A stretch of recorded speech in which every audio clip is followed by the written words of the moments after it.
This is Minkles and Dragons. As you guys take a moment to collect yourselves, unfortunately, Keefe now finds this as a perfect time to have a bout of her trademark narcolepsy. So Okay. she falls unconscious on the floor, leaving Kip and Laszlo to figure out what to Okay. do. Oh man, Keefe. Always the worst times it seems. Laszlo, what are we gonna do? Well, we're literally in dimensional hell, and we're nearly naked, and we have no defenses. Can you think of any silver linings in this situation?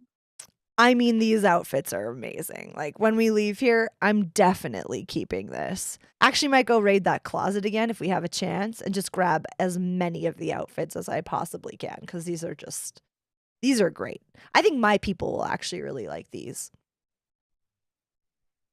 I mean, Anyway, mine would be great at parties, but I can't wear this all the time.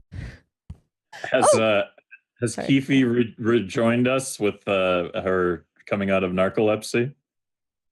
Yeah, nothing's on fire. Everything's fine. No, something was definitely on fire, but it's fine. I think I slapped you in the face with the three-pronged. Just woke up saying that. Everything's on fire. Wait, what happened? How did I get here? Why am I thinking of fire? Sorry about that, friend. It's all good. So yeah, now you guys are all kind of sitting there trying to collect yourselves. Laszlo just asked Kif if there's any silver linings that she can think of for this situation. She was just explaining how she was really happy with the clothing that she chose and probably wanted to take it home with her. Now we can continue on that line. Definitely keeping my outfit. Yeah, I was saying, Keefe, when you were asleep, that if we do have a chance, I would like to go back and raid that closet and bring like a bunch of stuff back home. You down? I'd be down with that. Perfect. I wish we would have looted it in the moment, though. I know, but always, when you're trying to escape, you should always consider grabbing that extra outfit. It's true, but like no pockets other than nature's pocket, right? Couldn't stuff a whole other outfit up there, unfortunately. Anyway, we seem really chipper for this dire moment where we need to figure out where we are and how do we really escape this place. I'm fresh out of ideas. I need Pip. I believe we're just delirious. We're not chipper. We're just out of our minds with fear. Maybe we're under some demonic spell that makes us a lot more chill than we probably should be. I don't know about this place, but it happens when there's a swirling vortex in the background, and you've got no hope. Before you guys can kind of continue your conversation, you hear from down the alleyway, "You there, temple slaves!" And a voice calls out down the alleyway, kind of preventing you from having further discussion as you see a duo of wood mask cultists kind of walking down the alleyway towards you. What are you three doing here in the common quarters? This is no place for you. I am no slave. Yeah. And the cultist kind of looks you up and down, and you're wearing a collar and look like you're headed to like one of those like bachelorette parties, that end up with videos on the internet.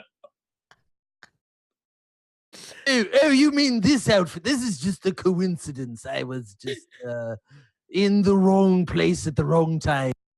Yeah, we're role playing. It's something we like to get together and do every Friday or so. We have this kink for being slaves, but I don't really want to discuss it with someone we barely know.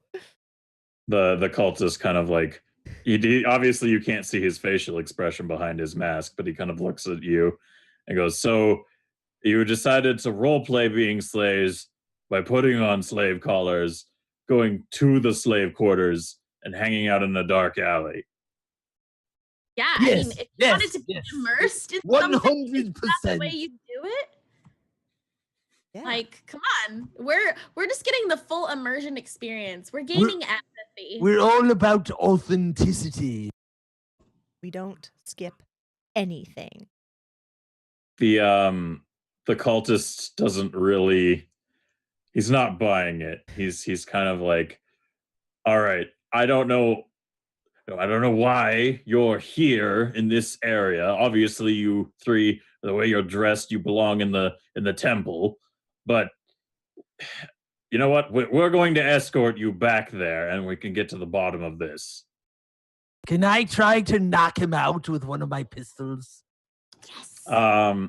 You could try that, but before you get the opportunity to do anything like that, something else happens. So, stepping from around the corner of the alleyway, as you guys are dealing with these cultists, you can see what appears to be a large, burly, bearded figure approaching from behind the guards. His meaty fists cracking with violent intent. The sound draws the attention of the two masked figures, and as they turn, the man thrusts his hands around both of their throats. And moments later, you can kind of hear a sickening gurgle emanate from one throat, and then the next as the cultist windpipes are crushed in turn, leaving them choking to death on the cold stone ground. So with a grunt of satisfaction, the figure turns to face you all and speaks. Well, that takes care of that. You three. What are your names? What are you doing here? No, you don't get to ask questions. I want answers. Yeah, who is this guy coming in demanding who we are? I mean, also thanks though for crushing Yeah. that guy's windpipe. That was pretty hardcore. Yeah, no, it's fine. I hated those guys anyway. But the real question is, I ain't seen you three around here at all, so I get to ask the questions. Who the hell are you three? We're from another dimension. We were transported here. We're mighty and powerful. We've already I'm gonna try and like use like a confusion, just like twinkle of magic at him. No, we're literally from another dimension. We were traveling in an airship, and those asshats attacked us and sent us here. Yeah, we So Oh, go ahead. it's pretty like you're making this argument to him, but like pretty much everyone who is here did come from Dorota. Like this is more of like a pockety dimension thing. But I like where you're going with it. Keefe, your little wink of magic still doesn't work because you're wearing the collar. Oh, right. But good effort. I thought it was the room. I forgot that it was the collar. No. I forgot. But Continue I on, just look like an Laszlo. idiot because I'm trying to use magic that like is not existent. So you're like doing it over and over. You're like, why isn't this working? Yeah, exactly. So anyway, we were transported here, and then all of a sudden, poof, we're slaves with collars, and we, through some serendipitous moments, escaped, and then fought these dickweeds, and then now we're here. So I don't know what else to say. All right, fair enough. I'll take it. Well, you seem to be a friend. I'm Kip. This is Keefe, and that's Laszlo. Now will you answer some questions? Who are you, and why did you just help us there? I think it's best to keep my identity secret for the time being. I still don't recognize you, especially Pipsqueak over there, the little pink frilly thing. I still gotta figure you three out. I gotta see what you guys are up to. I'm gonna like tug on Kip's leg and just kind of like whisper very loudly, I don't like this guy. I'm no Pipsqueak. I know you're not. You're not. As I pat her, pat her head. So wait, are you escaping as well? You might say that. You might say I may have overstayed my welcome here a little bit. Okay. Would you be able to maybe help us? We don't have any of our items. My beloved familiar Pip, I don't know where she is, and I cannot leave this place without her. We're trying to escape here. You know what? All right, fine. Follow me. I got a little place to take you guys. Okay. Don't sound too enthused, Dara. Kip, it I'm a can't be little bit worse scared. than the sex dungeon we came from. That's true. Yeah. I mean, But all these people, they just come out of nowhere and we trust them on where to go. I mean, usually I'm the one that suggests we trust them, but this guy, I don't trust him. Listen, I'm pretty sure you just saw me break both these guys' necks. You really want to start something with me right now? I say that you kind of have to trust me at this point. That's fair. That's rather morbid, but okay. I'm just going to look at Keefe and be like, we don't really have a better choice. Let's just go along. This usually goes okay whenever we do this. I just Alright, so really need to find Pip. you're- I need to find myself. I need to find myself. I need to find myself. So you're all electing to follow this this character. Correct. All right. So as your burly new savior guides you through the slave quarters, you can feel the anxious tension mounting as more and more frenetic energy kind of floods the streets, while greater and greater number of wood-masked cultists make their way into the slave quarters in search of you and the rest of the prison escapees.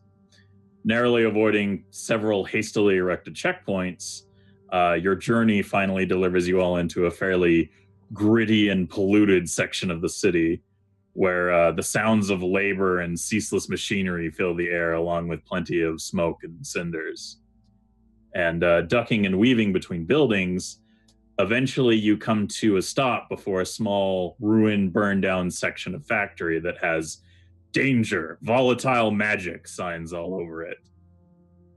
Kneeling down, this large slab of a human you have all been following puts his dirty hands into a pile of burnt debris, and he stands up while pulling on something from within the wreckage, and the pile shifts as he lifts open a hatch leading to a makeshift tunnel below. Would you all like to enter the tunnel? Yep. I wouldn't put it that way, but Yeah, I'm going to approach with caution, but go in, follow. I'm just gonna stubbornly stomp my way the entire time that we're walking. Like a little child throwing a tantrum in my little pink figure skating dress. Just tromping. I wanted to go to Chuck E. Cheese. I'm no pipsqueak, I just want Chuck E. Cheese. Listen, you're not really helping your case there, Toots. Now he calls me Toots. Like, Wait, Making as you all make your way through the ramshackle passageway of salvaged supports, you are led into what appears to be an abandoned underground smelter that has partially collapsed under the weight of the destroyed section of the building above.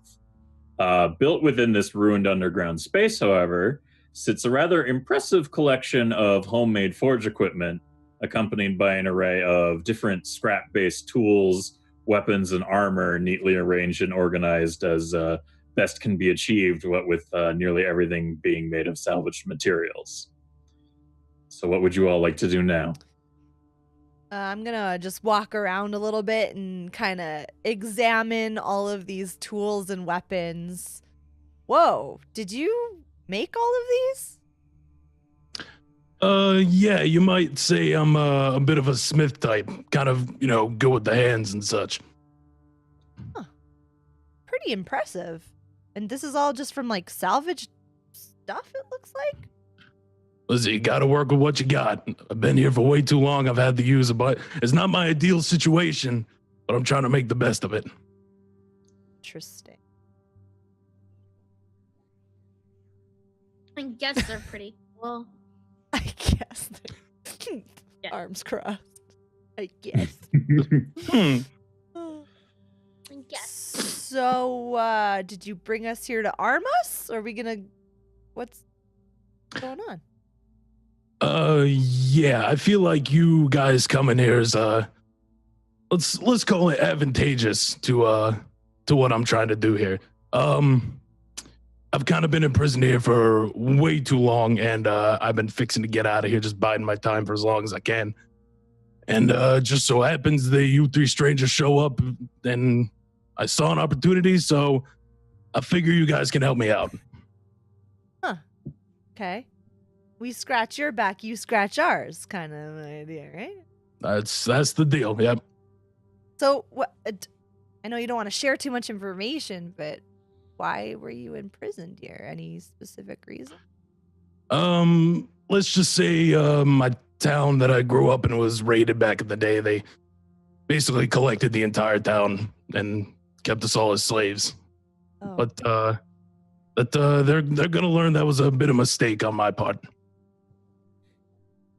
Right. As also, just a reminder to everyone in chat, real quick, there is a vote currently going on right now. Please don't spoil anything to the players for the votes, but more or less, all you need to do is a little overlay when you move your mouse over it will show up that you can vote on. If you're on mobile, I believe all you have to do is click the little icon thing, swirly gear cog, whatever. So we're going to resolve this very quickly here. So just keep that in mind, everyone. Cast your votes now while we continue this little bit of dialogue, and soon this will be resolved. So sorry, Derek, continue. Oh, I was talking? You were Oh, engaging yeah. in conversation with Rex there. Right, I was. Oh, yeah, okay. Well, do we get to choose what weapons we have? Yeah, I guess for the most part, take your pick. You got plenty to choose from anyway. You got anything sort of like a bow or crossbow or something? Yeah, let me check around back. And I Alright. walk around back and I start shuffling around through the shelves of this old crap. We excuse me. We have a much more pressing issue. The collars are kind of inhibiting us. Is there any way to get them off? Oh, right. You guys have to deal with that. So the whole part about them making a mistake on my part. Here's the thing. I've been kind of studying these collars over the years of my imprisonment here, and it turns out they're locked with this sort of demon energy, as it were. So basically, that is what controls all of the collars down here. Except it doesn't work on demonkin. So my collar hasn't been working for years, and they don't know that. So that's a little secret between you and me. They don't know I got a bit of the let's call it the demon affliction. They kind of miss that part. Oh, you've got some demonkin blood in you. That's correct. Oh, by the way, here's your bow. And I handed this like kind of ratted, dusty old bow that I had in the back. So I don't really make bows often. They're not my style, but I had this old thing back in the day. So here, you can use this for the time being. Thanks. I just put it like, well, I guess I can't strap it to my back. I just kind of look at it. You Smile, can put the string over. Oh yeah, I guess your... I could put the string over me. Yeah, so I just kind of. All right. There, Gonna have to there get might some also be arrows some for that. some other rags in the back if you want to change your outfits. I don't know. You don't Oh exactly no. Let's put it that way. No. I'm keeping this thing on. But thank you. Okay. So yeah. So over the years, I've been researching these collars, right? And it turns out that there's a secret demonic phrase that has to be uttered. I've heard the guards utter it a couple times, and they have to move prisoners about. The thing is, I've kind of been working on an alternative to unlock them, seeing as how I haven't exactly mastered that demon knowledge yet. But I think I might have figured out something. Oh well, please. But I haven't tested it yet. I haven't had the opportunity. Does that mean we get to be guinea pigs? Not it. I'm not going first. In so little words, I guess, yeah. What exactly does it entail? So alternatively, instead of uttering this demonic phrase, I figured out if I can replicate some sonic frequencies with a certain instrument, that this could cause a false positive and unlock the collars themselves. Oh, that doesn't sound so horrible. I thought it was gonna require crushing windpipes or something. Well, here's the thing. It'll either unlock the collar or make your head explode entirely. This is why I haven't tested it yet. Oh. And what would you say the chance of head explosion is? Well, I haven't exactly worked that part out yet. Listen, I don't have a lot of subjects come down this way. This was also part of why I recruited you. You were okay. I'm a level with you. Your test subjects. I have a good feeling this will work, but it's not guaranteed. Okay, so head He explode. calls me a pipsqueak, and then he calls us test subjects. Really? This does not seem like someone we should be trusting. Listen, we both have the same end goal in mind. I'm trying to get the frick out of this place. You guys are trying to get out of this place. I'm trying to free some of my brethren. Like the elf chick over there said. You scratch my back, I scratch yours. The elf. So, our options are exploded heads or eternal slaves. Neither is But great. This is a tough one. Well, Or, if I'm correct, we all get your collars off and we go free. we It- could really it use is. Keefe's magic. What about Yeah, I'm properly useless with it, but even more so without it. So, you know. and you for sure don't fully know that other demonic phrase or that word? I've tried to translate it to my best of my ability and I've had Not nothing so working. far. No. That is not a dialect I am that familiar with. So What this is a the best opportunity I got for you. sticky situation. How about, okay, you know what? Forget it. I would rather die than be an eternal slave. So if death is quick and sudden and painless with an exploding head, I will volunteer as tribute. All right. What am I doing? So here's how this is going to go. And I take out this enormous axe that I've forged. But there's appears to be strings on this axe. It's like, so you guys see where this is going, right? This is my prized possession. I call him Malensi. It's an Malensi. unfortunate casualty from when they raided my town. Okay, well, Keefe, Laszlo, do you guys want to hang back a little bit first, just in case I do die? I don't want all of us to try it and we all die. Do you guys want to hang back first? I mean, No, we do this together Yeah. or not at all. if we're gonna die, then all of us might as well die, because we're all we have left anymore. I mean, we have Pip somewhere out there, but if one of us is I gonna think I explode- just heard her bark. oh, Oh my god. maybe that was her. It's a sign. It's a Maybe it's a sign. Oh, I hear Well, whimpering. I think that's one of the hellhounds in the next corridor barking. I don't think that's Oh, you, Yeah, you you hear know that a lot down here. it did seem a little bassy for a tiny Pomeranian. All right. Well, you well- guys are really sweet. I'm glad we're gonna possibly all die together. Guess let's give it a try. Listen, if the weapons you see about you are any indication of my craft, this will more than likely go well. Yeah, I suppose.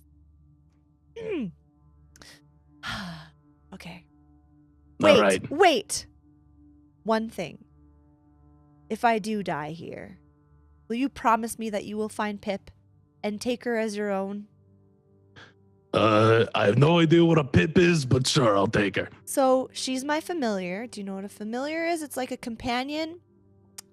She has magical abilities. She can actually transform into a really beautiful bow. And if you feed her treats, and show her something, she can not very well, but she can turn into those things. It's really useful when she does do it, which is not really often. But she's really sweet, and I just worry that she is locked away somewhere, and I just really need you to promise me that you'll find it and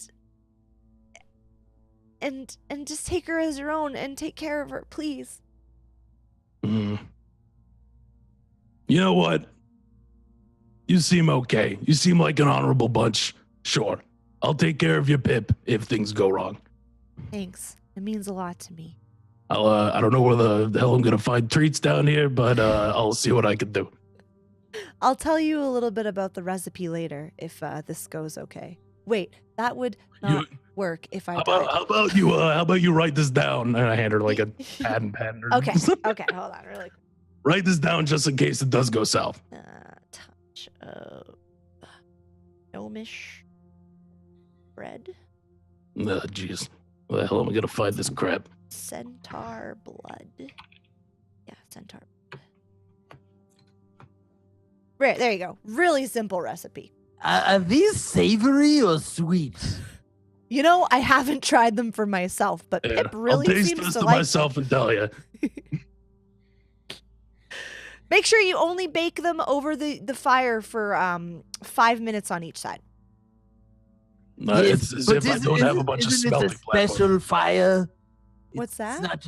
It's not just any fire, right? Oddly enough, it is. You could take a torch and just sit there cooking it. How's a Surprisingly searing enough. hot metal furnace? How's that? Is that a good enough heat? Then, Heat source then for your maybe you treats? just stick it in and pull it out real quick, like just the tip of it. Stick it in, pull it out. and Just the tip. Got just it. the tip, and then it should be like, yeah, you don't want to burn them because then some crazy shit happens that I'm not going to get into, but just don't burn them. Listen, I understand the properties of when you overheat something. Perfect. This shit could go haywire immediately. I'm all familiar with that. I think Pip's going to like you. I'm ready to die. Let's do this. Well, all right. So, Ready to die. Oh God, sorry. That damn bloodhound! Are you prepared to open these collars? We'd like to get them off now. all right, Mr. Impatient. Listen, I gotta test this first to see if I can get hers off. Jeez. I thought we're all going at Yeah, once. they won't. We're just going for it. We're just going for it. They refuse to let me just do it myself here, and All right. It's, So- I'm pretty sure this is gonna go okay, but just in case, it's your funerals. All right. it's our friend death pact, you know. So Yeah, suicide pact. I commend that. I got you. ready, guys? Should we hold hands? All I think we should hold hands. So, I reach up, kind of just like sad towards Kip. Good Lord, I'm sorry. those hellhounds are hungry. They gotta feed those guys real quick, or else they're gonna get real ornery. Well, I guess you could feed us, or feed them us if we die. You know, that's a pretty good point. Actually, I'll keep that in mind. I might just I'll toss you out towards the guards and be like, "Oh, here's some free kibble for the beasts." Yeah, There you go. There you go. Sounds about right. Then they can't find our bodies, and they won't be looking for All right. who killed their good slaves. Fair enough. So here's the thing. On top of smithing all this stuff, let's just say back before I got enslaved, I kind of had this premonition of how to use sonic waves to manipulate stuff. I feel like I've heard the phrase somewhere that people can use their voices to move stuff and to manipulate elements in the world. Kind of similar to that, but let's say it's cranked up to 11. So, and I show them this massive battle axe that has strings attached to it. I've sort of makeshift made this into a bit of an instrument to try this, and let's just say there's a certain frequency of sound and a certain pattern of it that I think is very appealing to demons, as it were. So I've kind of been toying with this to see if it works. But again, we'll see how it goes. I'm All so right. confident. All right. Oof. Oh. So I rosin her up, and I I play a little tune.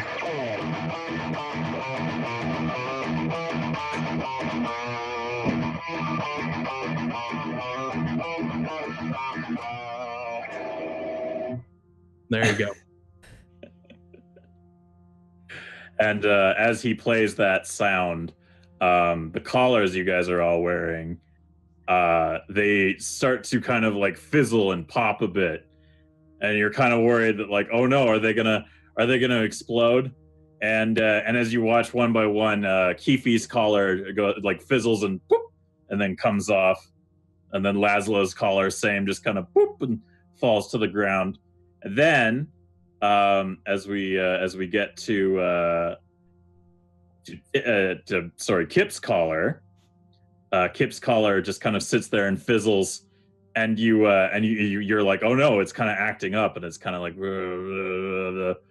and as it starts acting up, it goes. You hear like a weird voice come from it, and it goes, "Thank you, Lord Zakbora, for 5 tier 1 subs gifted to the community." Blah, blah, blah, blah, blah. What the fuck What the was hell is that? that? I never heard these calls, but what the? And then it fizzles, and it falls off her neck. Whoa! Didn't Huzzah! even hurt! Oh my I'm god! a goddamn genius. Perfect. You did it! That was really badass. That Oh my was god. I mean, that was fine. Man, and my axe was out of tune. That's okay. I guess I got to keep it out of tune to keep that now. Keefe, Well, good. You should check if your Awesome. magic works. I wonder if I could light some here. What can Keefe light on fire in this room? Better not light any of my stuff on fire. Yeah, okay, never mind. You know, I guess I mean, you could try doing something with your magic just to make sure that it works. you know, I'm just gonna the most trusted spell I know, dear and true. I'm gonna just try and conjure a rope right now. Ropes, I knew it.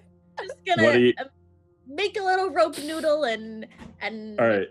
you What's know. the purpose of casting rope here? What are you doing with it? Or are you just like shooting it into the sky, kind of? I'm just shooting it onto the ground so we have a rope. I'm just gonna do my most basic thing I can do. Just to know that her magic works. Yeah. Main purpose is to know my magic works. All right, cool. So you're gonna cast that. Just roll me a d20 at like a +6. You casted a lot of rope. Oh, those ropes, they've been wait, what? Roll 20 has just frozen. Okay. Of course Excellent. it has. Par for the Of course for course it tonight's has. next. A bit of performance anxiety. There Huh? we go. There we go. So you wind up and you shoot rope forward from your hands, and it kind of like crosses the barrier of the roof a little bit, and it seems that you're happy that you can cast magic again. It goes really well, but unfortunately, the volatile magic in the area has kind of like influenced your rope, and like the rope kind of skims over the surface of the roof, and as it does so, it gets hit with like this blast of like magical energy, and the magical energy that is warping the rope kind of starts shooting out like random beams of light, and one of them kind of settles on Kip, and as the rope kind of flies through the air, it starts to morph into something else, and by the time it reaches the ground, falling into a pile of like garbage and refuse is a near perfect clone of Kip. What the? Keefe, what the? That's me. Hello? Hello? What just happened? What did you do? Huh. As the and this is where we resolve the vote everyone has been casting on. Also, just a heads up to you all. So we will now resolve the vote that you all have been putting forward, and with 55% of 3 choices, with the other choice having 45%, this clone of Kip kind of stands up and is like, oh my god, like I'm alive, I'm sentient, you know, like it's like oh wow, this is another human or elven being standing here, like oh I'm so aware of myself, and I'm a living, breathing copy of Kip. And before anyone can kind of do anything about it, the clone of Kip just kind of twitches a little bit and goes, "Get!" and then explodes in a shower of gore in the room, covering you all in bits of clone Kip.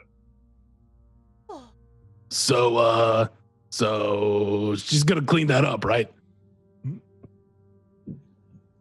What? Yeah. You come into my workshop, you create a clone and explode gore all over my workshop. What kind of hospitality is that? I don't think she meant for that. Oh, you're muted, Fifi. Well, that's good because I was just throwing you under the bus when you were complimenting me. So, I was saying you should clean up the mess since technically your clone made it.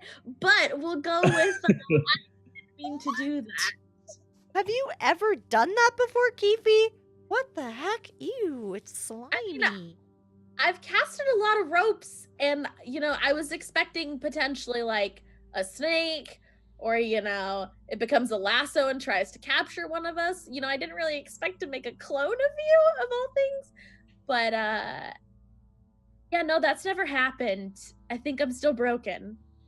Either way, Kip, that's still kind of impressive. I will say that. Kip, That's you not very just impressive watched magic there. yourself explode. Are you all right? Honestly, I'm a little shooketh. But that's magic. Whatever, I guess. It's weird. Hope So it's just in the- not foreshadowing, you know? Yeah, definitely. In response to the viewers, did you really think I would let you have one of the votes just immediately kill one of the main characters? Shame on you all. Shame on you for 56% voting for Kip to explode. Oh my god! Fuck 56% of you! Yeah. Jay, would you like Yikes. to know, would you like to know what got 45% of the vote? Yes. Free sandwich. It was a close tie between Kip exploding and free sandwich. Wait, what's Shame on all all the of you. sandwich? Yeah. Is it lettuce wrapped? Kip's on keto now. It's that new elephant diet I've heard so much That's about. the what they hell is call me, keto? Keto Kip.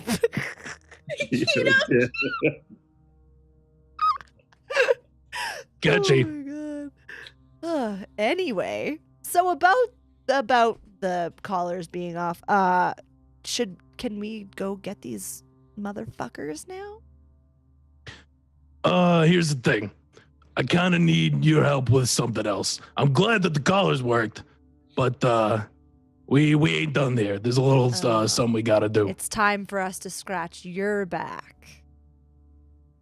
I mean, you might say that being a guinea pig was scratching enough, but at the end of all this, you're a good bunch. I'm gonna help you get you guys out of here, but we have to get more than you guys out of here. I have a question. Since you're a Yeah, Poindexter, what do you got? no. Since you have access to metals, could you possibly fashion me a bag full of like metal bearings? Bearings, huh? What Yes, the- yes.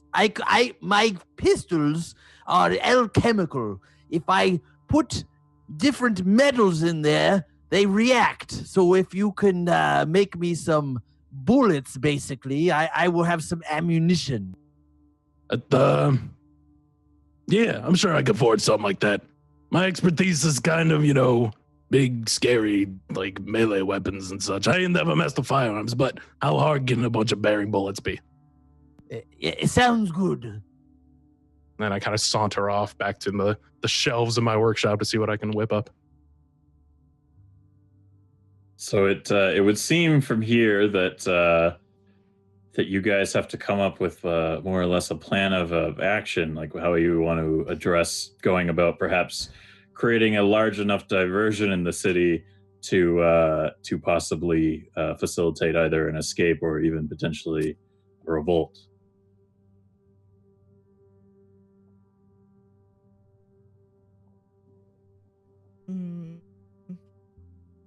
we have to come up with a plan? I could always make something explode that, that tends to distract people. Set something on fire? Yeah, probably fire. Fire's good. Fire is good. Well, we have I some mean, weapons now. You might want to start having that conversation, and then maybe Rex would want to chime in after hearing said conversation about maybe ideas. Oh, I thought I was talking to Kip about this idea. Keefe has her magic. I'll have ammunition for the pistols. And Kip has a bow. So we are prepared. All we need is to find out their base of operations and take them off guard. Because I'm in the background while I'm working on his bullets, just muttering, no, they ain't gonna work. Listen, I've been formulating a bit of a plan here for a little while. I just kind of been biding my time and not prepared to execute it, but I think I'm never gonna have a better chance than this. So here's my plan, okay? Here's what we do. Across the campus is where they keep a lot of these beasts. They just keep them around either to intimidate the slaves or just for entertainment. I say, if we can get over there, let the beasts out, that'll be enough of a distraction for us to get not only the rest of the prisoners out, but I feel like, and I've been kind of toying with this idea for a while, they also capture the rest of my family. That's the main goal here, is to get the rest of my family out of this godforsaken place. So if you guys can help me find them before we get out of here, then I think that'll work. But that's so far the best plan I've come up with for a diversion, is to let out all these beasts on the outside of the campus. And how do we not get eaten by said beasts? And I just lift my hands like, yo. Maybe Keefe Listen, could you got me on your side. You got some extra firepower. This little musical thing that I've came up with that uses this sort of demonic energy, it ain't just for getting the collars off. I can use it for a bunch of other things. Let's say different frequency combinations do different things. Also, look at this freaking thing, and I hold up, it's literally a giant axe. Like, I can just club and axe people with this thing. Question. These beasts, are they natural or supernatural? I think definitely on the side of super. At least they look super. They're pretty gigantic and menacing. Maybe, Kip, you, as Seed Seeker, might have some sway over these creatures. It might be a bit of a thin stretch, but I ain't never met one of your type before, so we could give it a try. You did recover the flute of Automatona as well. Oh, yeah. Remember? And it is very useful for making friends with animals. Woodwinds are in. Okay. I don't know where it is. Oh man, Wait. you must have lost it in your pocket somewhere. It's gone. Yeah, it's really must got shut. Listen, if you're gonna go pick in your pocket, go in the corner where I can't see you. I got it. Don't worry. It's fine. Yeah, I forgot about that. Okay. Well, could you that. wash it off before you put it in your mouth? Yeah, there's a sink over there. Just clean that off. Here, let me sanitize in one of the furnaces, dude, just to make sure there ain't no germs on it. And I just pop it in the furnace for literally 2 seconds because it's a molten furnace. There you go. This should be fun. All right, crazy germaphobes. I haven't washed my hands in 10 years. It's fine. Oh, yes, you can see it, so it's not there, right? Exactly. I'm gonna look down at my hands. Germs are a myth. Hold Kip's hand whenever I can, and I'm just gonna go.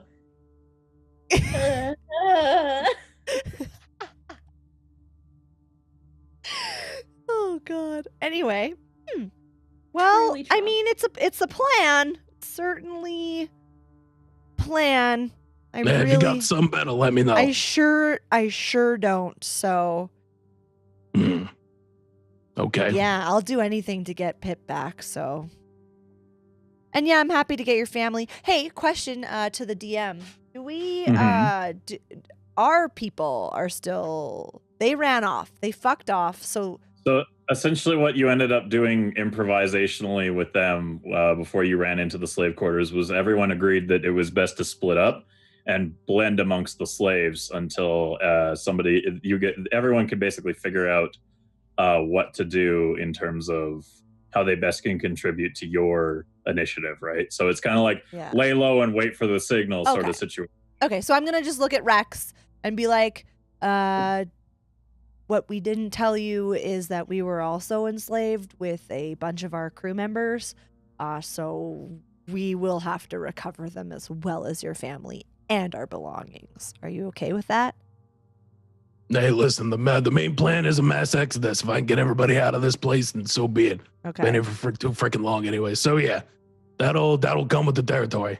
A lot of them are pretty smart. A lot of them are fighters, and they do know to lay low until the time comes. They'll know when an uprising is happening. I'll trust your better judgment on that.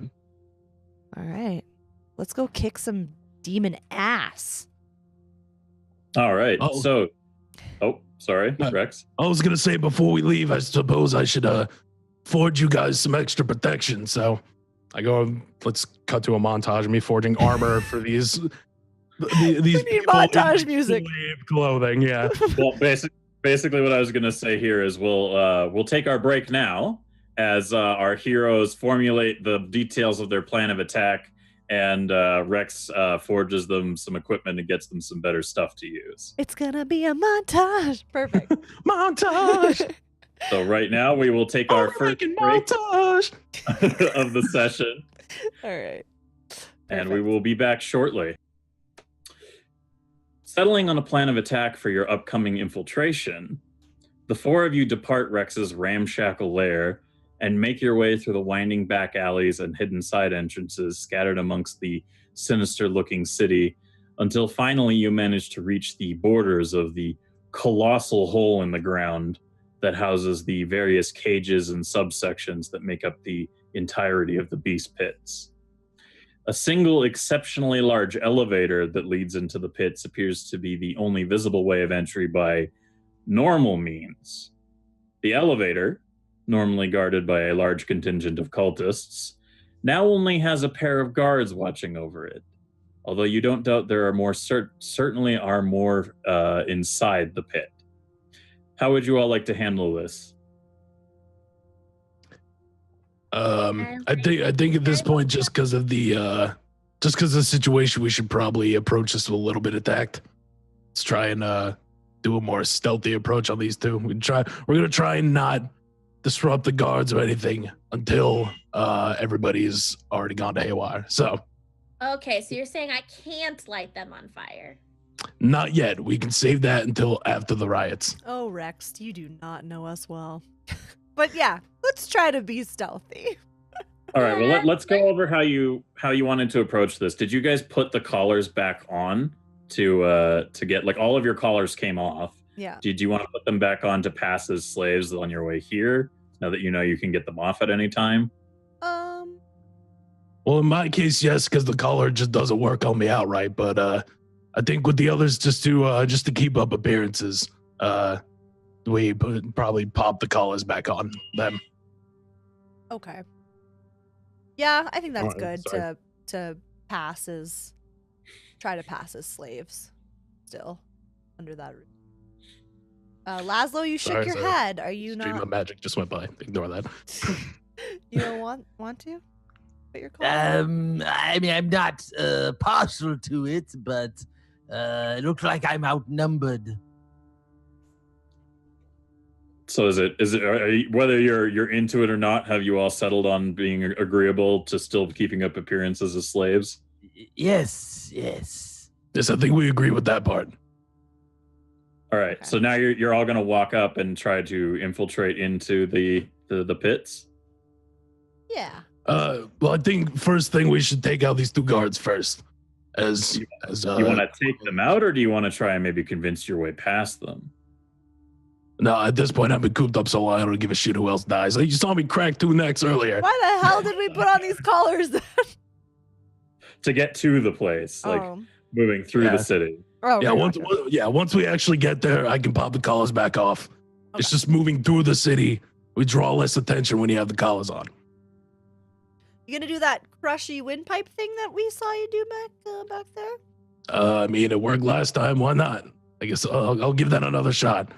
So I walk up behind these two guards as quietly as my giant lumbering self can, and same things as before. Grab them both by the neck and try and choke them out. All right. Well, first problem to that is they're both on either side of an exceptionally large elevator, so you alone couldn't make that distance. Yeah, or one of.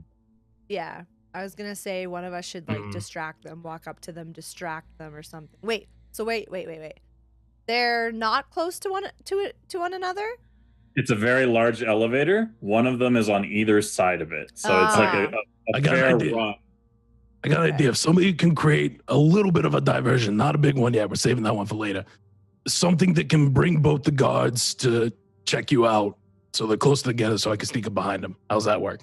I'm an experienced hand-to-hand fighter. I might be able to put all my gusto into choking one out. If you get the other one. You want to try and attack them both at the same time? Okay. Yes. I have an idea too. What's that, Kib? Keefe and I walk up to them. We're in these sexy slave outfits. We can tantalize them a little bit. They can't really see the armor I forged earlier. Sexy in my right, we have armor. Well, I'll just take it here. And then I just drop all the armor on the floor. How about now? Sure. I mean, why do I waste my time making that? But all right. No, we'll put it on after we choke them out. Trust me. We will. It will be a perfect distraction. Keefe and I will just be like, yoo-hoo. And then you guys will make sure that they're looking at us, and you guys can sneak up behind them both and do your brutish male fighting. So you two distract them, they turn around, and then Laszlo and I'll hit them both at the same time. Is that what you're saying? Yeah, you sneak up to them while we're chatting with them, and then Good work. Yeah. I guess that'll be our plan of attack for the first part. What do you say, Keefe? Yeah, what do you say, Pipsqueak? Yeah, so about acting sexy. Look at you, Keefe. You're freaking gorgeous. Have you seen yourself? What's not sexy about a gnomish figure skater? Have you seen yourself in that pink dress? Come on, you're beautiful.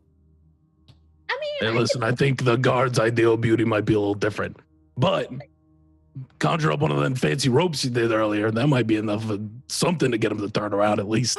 You could show them a magic trick. Oh, I could try and generate like a little rope.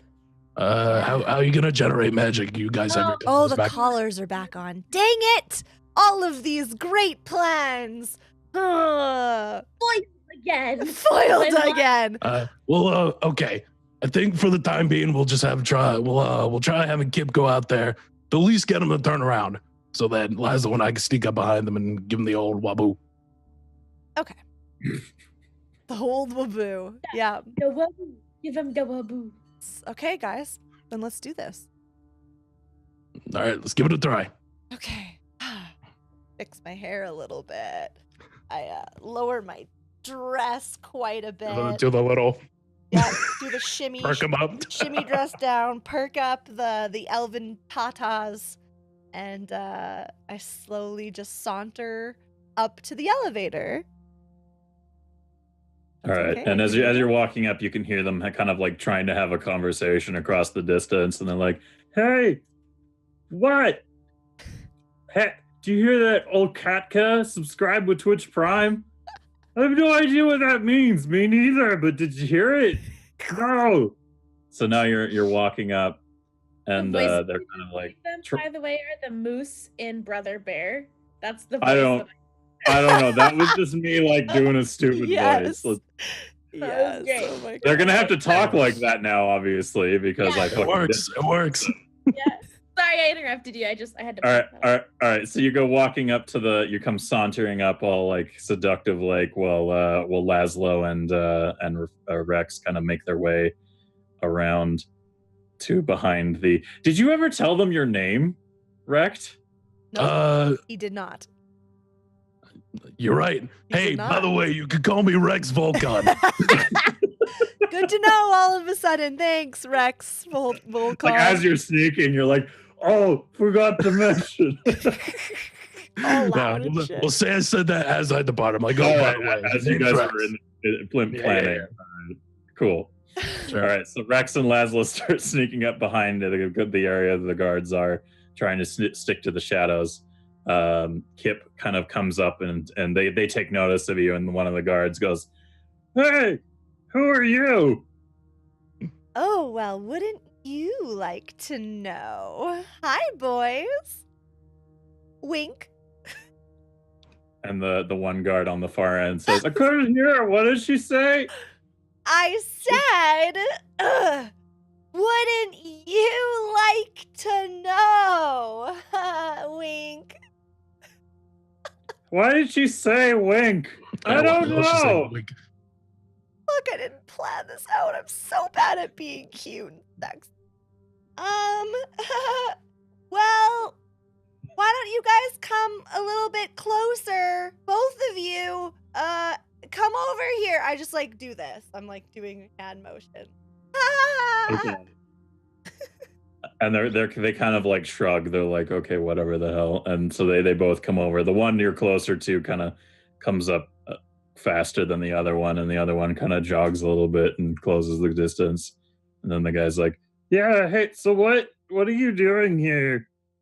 Well, I was sent by my slave master to give you guys a little bit of what is that word? Encouragement? I heard that you were a little bit bored just standing on guard doing nothing but chatting. This is like the beginning of a horror movie. Yeah, right. This is my literal nightmare. Trying to be cute. All right. They kind of like look at each other with their face masks a bit, and they're like, I don't know if we should do that. We're the only ones looking over the elevator right now. And the other one goes, yeah, this seems like a bad idea. You ever notice how we sound a lot alike? Yeah, it's really weird. Are Well, you yeah, are you eh? guys twins or something? Oh, I love me some twins. No, we did. I never really met him until today, actually. Yeah, this is really strange. Oh, interesting. I'm just like starting to get a little bit antsy, like waiting for Laszlo and Rex. Where are they at this point? Yeah, what's going on with you guys? What are you doing at this point? I guess during this conversation, we both just kind of slowly sneak up behind these two. All right, cool. I'm gonna have you guys make stealth rolls for me. So I want you to roll me each unmodified d20s.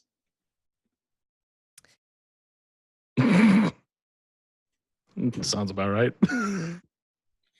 All right. As they're kind of like sneaking up, Laszlo's making like you're really worried because they're both making quite a bit of noise in the process. But these guys are pretty dumb. But as Rex is kind of like going up behind his target, he kind of like shuffles a little bit, like he's like crouch kind of moving, but like he scrapes a bit of the stuff, the like gravel below him, and like loses his footing a bit, and then keeps coming, and the guard starts turning his head like, oh, what was that? Do you want to do anything here, Dara, to kind of like distract him from behind him?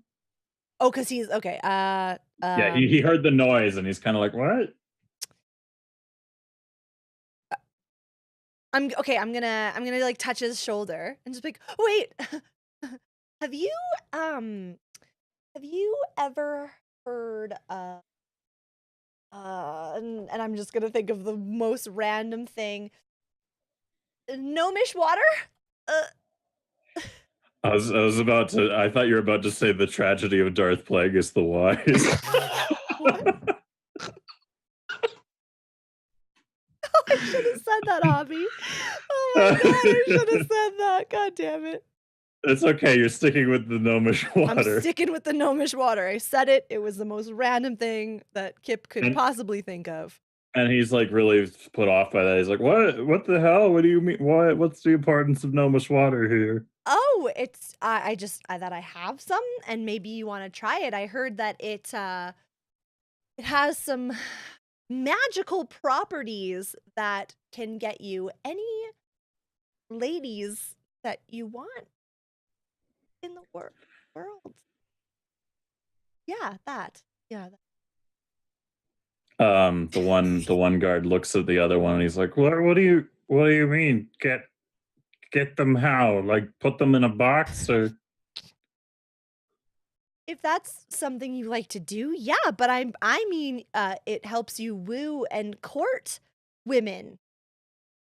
Is that something that interests you? I should have asked that first. Women or men, actually. I forgot that was another part of it. the, Can the I other, Oh, sorry, go ahead. the other guard looks at him. I think she's talking about sex. I go, oh yeah, I like that. That's pretty good. Yeah. Could So you're I saying gnomish water lets me have sex with women? Absolutely. It makes you more smooth with the ladies. It doesn't just make you have sex with them. That's not right. It makes you more smooth with them, if that makes sense. They'll just fall for you pretty easily. Could I try something? Can I like be toying with my collar, and can I roll to try to like pop the collar off and just smash one's face with it? You can't get the collar off that way. Once they've been resealed, Oh, you need Rex to play Rex the needs song to play the again song to get them again. to come Damn off. it. Mhm. Yeah. Okay. So but don't worry, because they've made their way behind them now. Okay. So now because you guys are both very proficient at close quarters, I'm gonna give you each a +5. Now keep in mind, if you really need this to succeed, we also have the Pantheon of Patrons to pray to. But otherwise, Laszlo and Rect with a +5 each, you can roll a d20. Oh my god. Okay, well, Hmm. now, Laszlo, keep in mind you still have behavior points as well. You can spend one of those behavior points to re-roll your roll if you wish. Yeah, I should do that. All right, so you go down in a behavior point to re-roll your roll. Do you want to appeal to anybody for it, or are you just going to go ahead with the +5? No, just +5. Okay. Go ahead and give me that new +5. Oof. All right, so as they're kind of standing together, kind of like close, like, oh hey, no much sex water. Rex, the one that Kip's talking to, like more closely, Rex comes up right behind him and just flawlessly just cracks his neck like sideways and just ends his life, like just and he kind of like falls lifeless to the ground. And meantime, Laszlo kind of comes up behind the guy, and the dude is aware of this. Like he sees this happen just before Laszlo goes for it. And it's like, oh, what the hell? So Laszlo like gets his arm around him, but isn't like able to like choke him out, and he's like struggling. So he's just flailing like, ah, ah, while Laszlo's like kind of trying to knock him the fuck out. So is there anything anyone wants to do here to stop this panicky guard? Is there any way I can help him at all, since I've clearly taken care of mine? I mean, you can just say how you want to do it, and then we'll see how that works out. I just take my hand and throw it around this guy's throat to try and choke him out while M-Dub's trying to silence him. Okay, all right. He's not able to really resist this because he's technically being held by Laszlo. Shut up, Kaido. So go ahead and roll me a d20 at another +5 because you're pretty adept at this. Wow, you are adept at this. Good lord. Okay, Holy so you fuck. just kind of you're like, God damn it! Like I should have just done this myself. And you walk up and just grab That sounds about right. your big beefy hand around this guy's throat, and he's just like, ah, and then that same crushing windpipe noise that you heard earlier kind of fills the air for a bit, and he falls to the ground dead. And I kind of look at Lazo and to look back. I'm just freaking amateurs. Do you have anything to say in response, Laszlo? No, silence is the best treatment. That's Um, such Alright. a laughable thing to say too. Like, I'm gonna walk back over to my pile of armor and start putting it back on. All right. So I you guess at this what? point, I start disposing of the guards somehow. All right. Did you perhaps want to make use of their outfits, or did you just want to like throw them somewhere? Ooh, that's No, good. that's not a bad idea. If I get rid of the collars and a couple of you suit up, then idea. Then we can make it look like you're transporting me with the collar still on into the beast pits to try and get a little further inside. Are we pulling a New Hope? What the hell's the new Rex hope? is Never heard of this. You're Chewbacca, It's and a we're play. taking you to the. You've never seen that the- play before?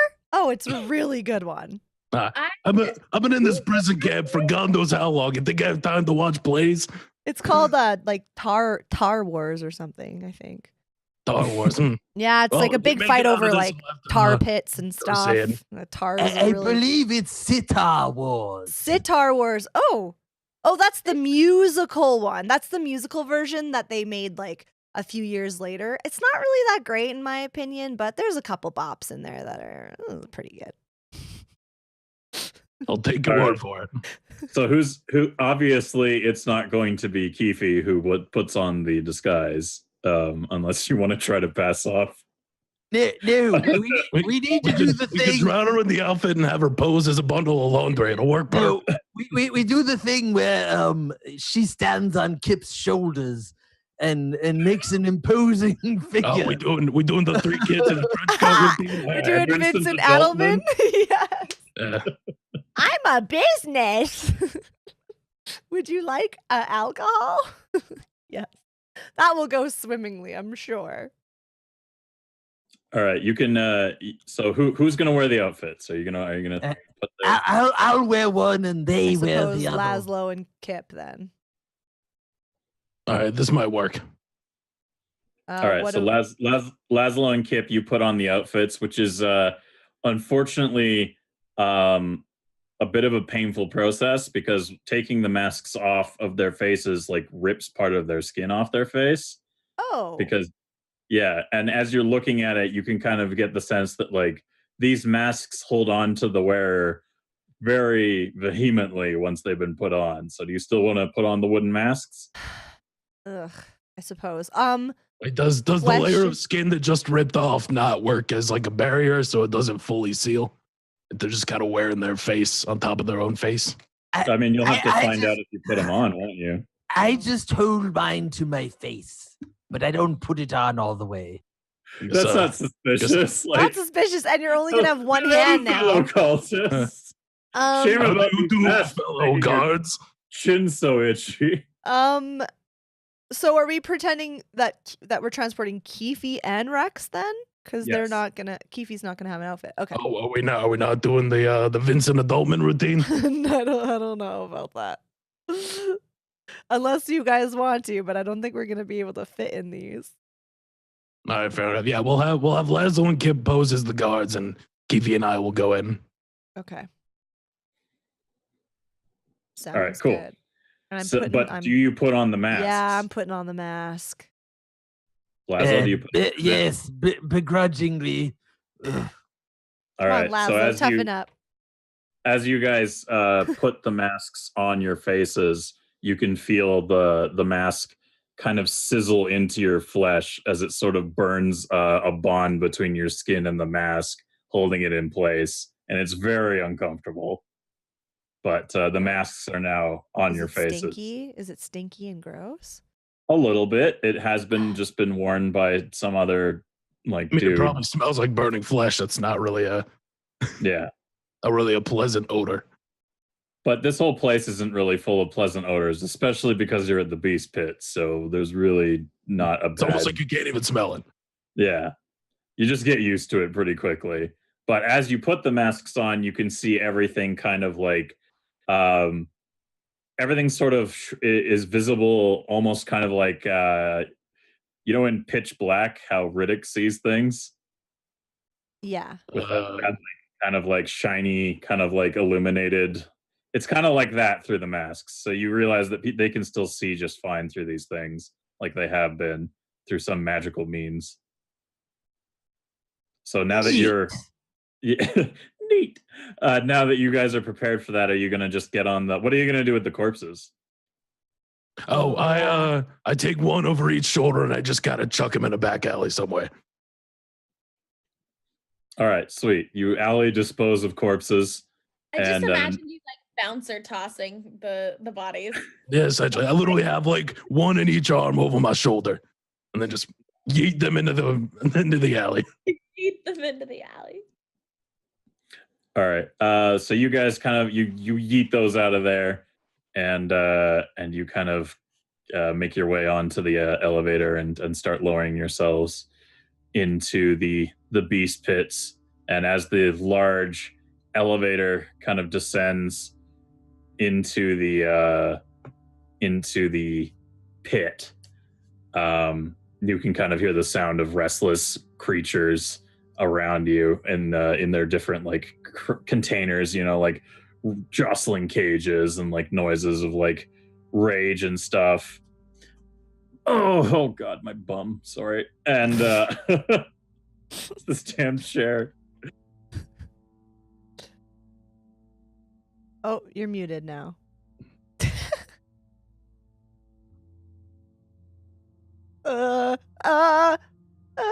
Technical difficulties song. Mike was connected through his bum, so he moved it into. Oh, my bum. I really should take this mic plug out of it for a minute. Can you hear me again? Yes. Yeah, we're back. We're back. Okay. Fuck. Yeah, after I guess my malfunctioning ass caused problems for my microphone, as you descend further into the pit, you can kind of make out the sounds of like a whole bunch of different strange animals and things. And as you come to like a midway around the lower levels, the elevator stops and you can see another cultist kind of like waiting for the elevator, and the elevator opens and he just kind of like takes a moment to look at you guys a little suspiciously, and then gets on board. Sorry, what? Sorry, we have a Rowan raid. Oh my goodness. Well, then we can, as we see our heroes address this cultist get on the thing, he looks at them all and he goes, "Hey, you guys hear about that Rowan raid?" But seriously, yeah, man, we did. That was like the coolest thing that I've ever read in the history books. The Rowan raid of 2019, or the Dara Death stream, I think it was called. It was amazing, and Rowan is our hero now. Songs will be sung about Rowan for ages to come. All right, he's up there, Missy.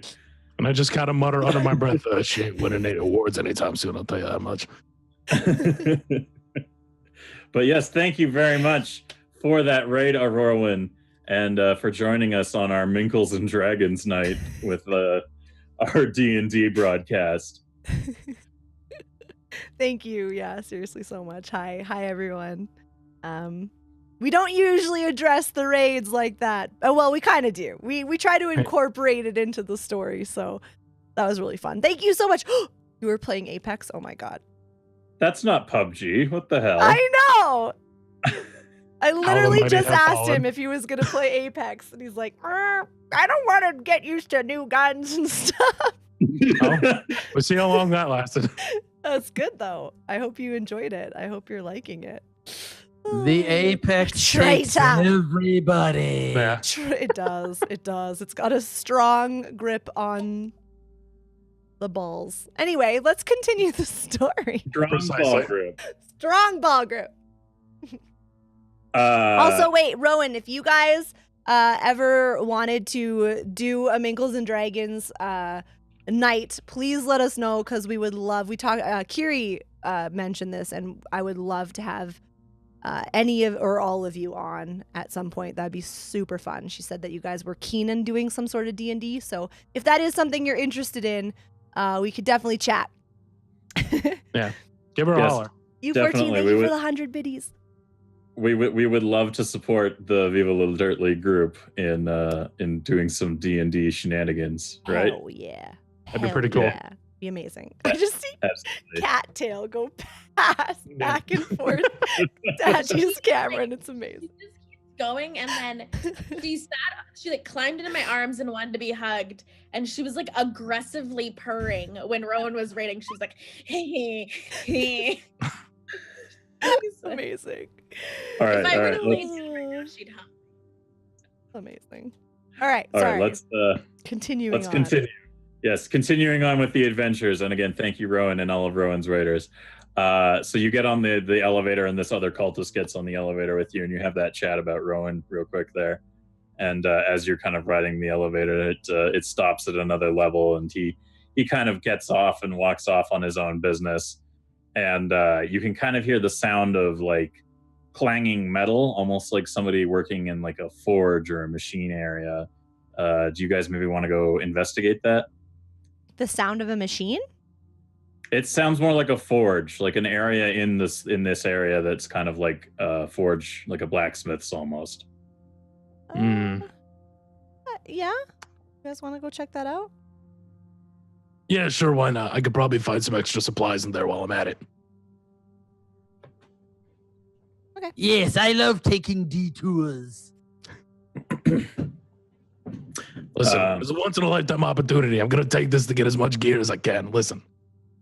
Okay, so you guys kind of you'd all elect to go out. Keefe, are you okay with this plan too? Yep.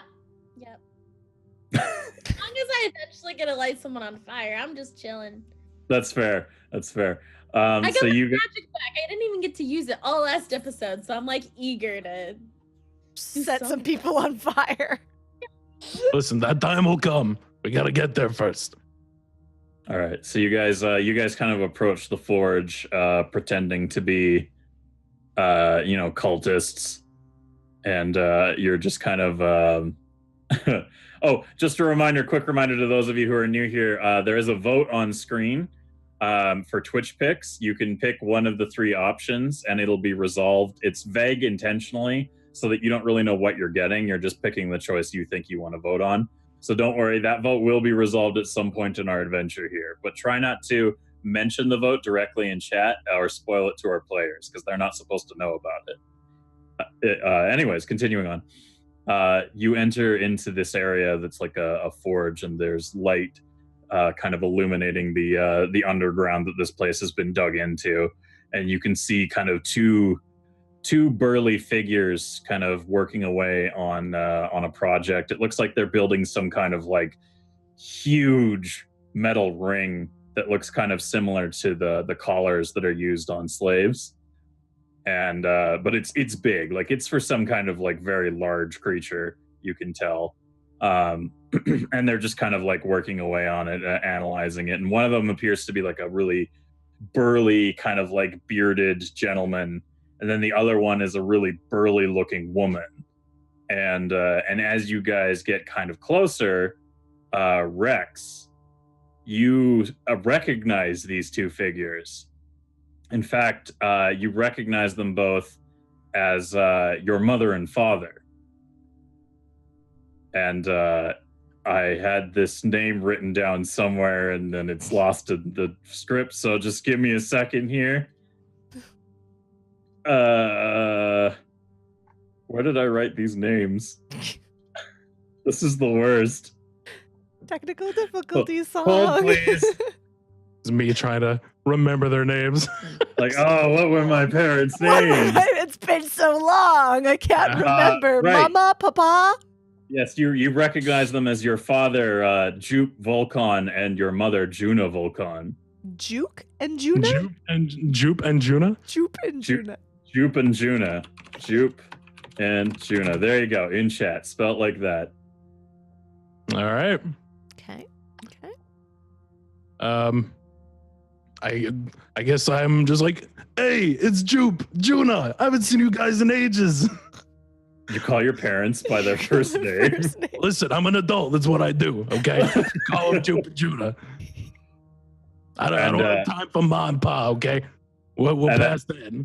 At that, they turn around and you can hear like, oh, hey, it's Rex, my son. Hey, how's it going? And then Juna's like, hey, it's our son. It's Rex. Oh my god. Hey, how's my baby?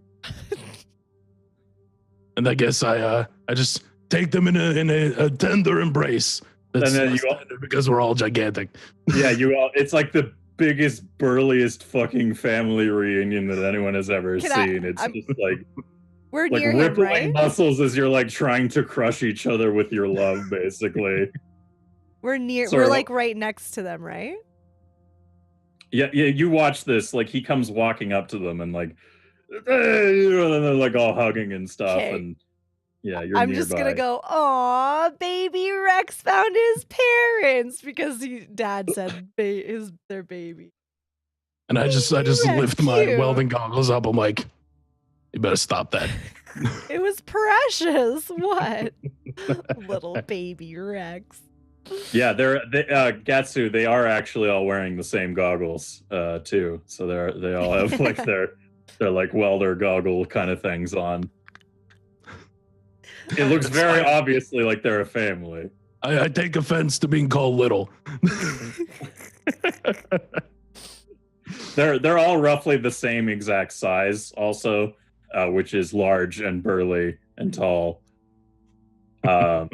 So they've been reunited, and Juke kind of like backs up from the big hold thing, and he's like, "Oh, why you been brought here? These cultist freaks, they bringing you here to work on things with us, after years of keeping us apart." I just go, no, listen, these guys are okay. They're a couple of schmucks I met in the middle of an alley. They're gonna help us all get out of here. Oh, you okay. schmucks. We'll just say they're on our side, okay? It's a disguise. You don't have to worry about these guys. Okay, listen, I don't know much about these schmucks, but if you're vouching for them, my boy, we'll go along with what you're saying. All right, thanks, Pops. I appreciate it. No, they're not from New York. Sorry, I just wanted to What the hell's in New York? I've never heard of this. Yeah, we're in New York. the Is accent. it some other dimension? Oh, I hope you're from an equivalent of New York that exists in this world. Yeah. All right, let's go with that. Okay. Yes, the mountain village of York New. Perfect. Yeah, that's it. That's the place. Yeah. Yeah, A little village on the mountain of York New. they raided York New, and we all ended up here. And they took us from there. Oh my god. Love it. Anyway. Yeah, so yeah, I guess so what brought you into the pits? What are you guys doing down here? So we got this plan to basically incite a riot with the beast down here, right? And I'm gonna crack everyone out of their collars. I found out the way to do that, by the way. I'll explain this all on the way. But yeah, we're basically gonna cause a big distraction. I'm getting you and these guys all out of here. That's the plan. Do you hear that, my fucking genius kid here? He figured out how to get the collars off. That's a chip off the old granite. Yeah, I assume the collars don't work on them either because they're my parents. So No, they do. They do work on them. Hmm. They're not demon kin. Okay, you're right. Okay, gotcha.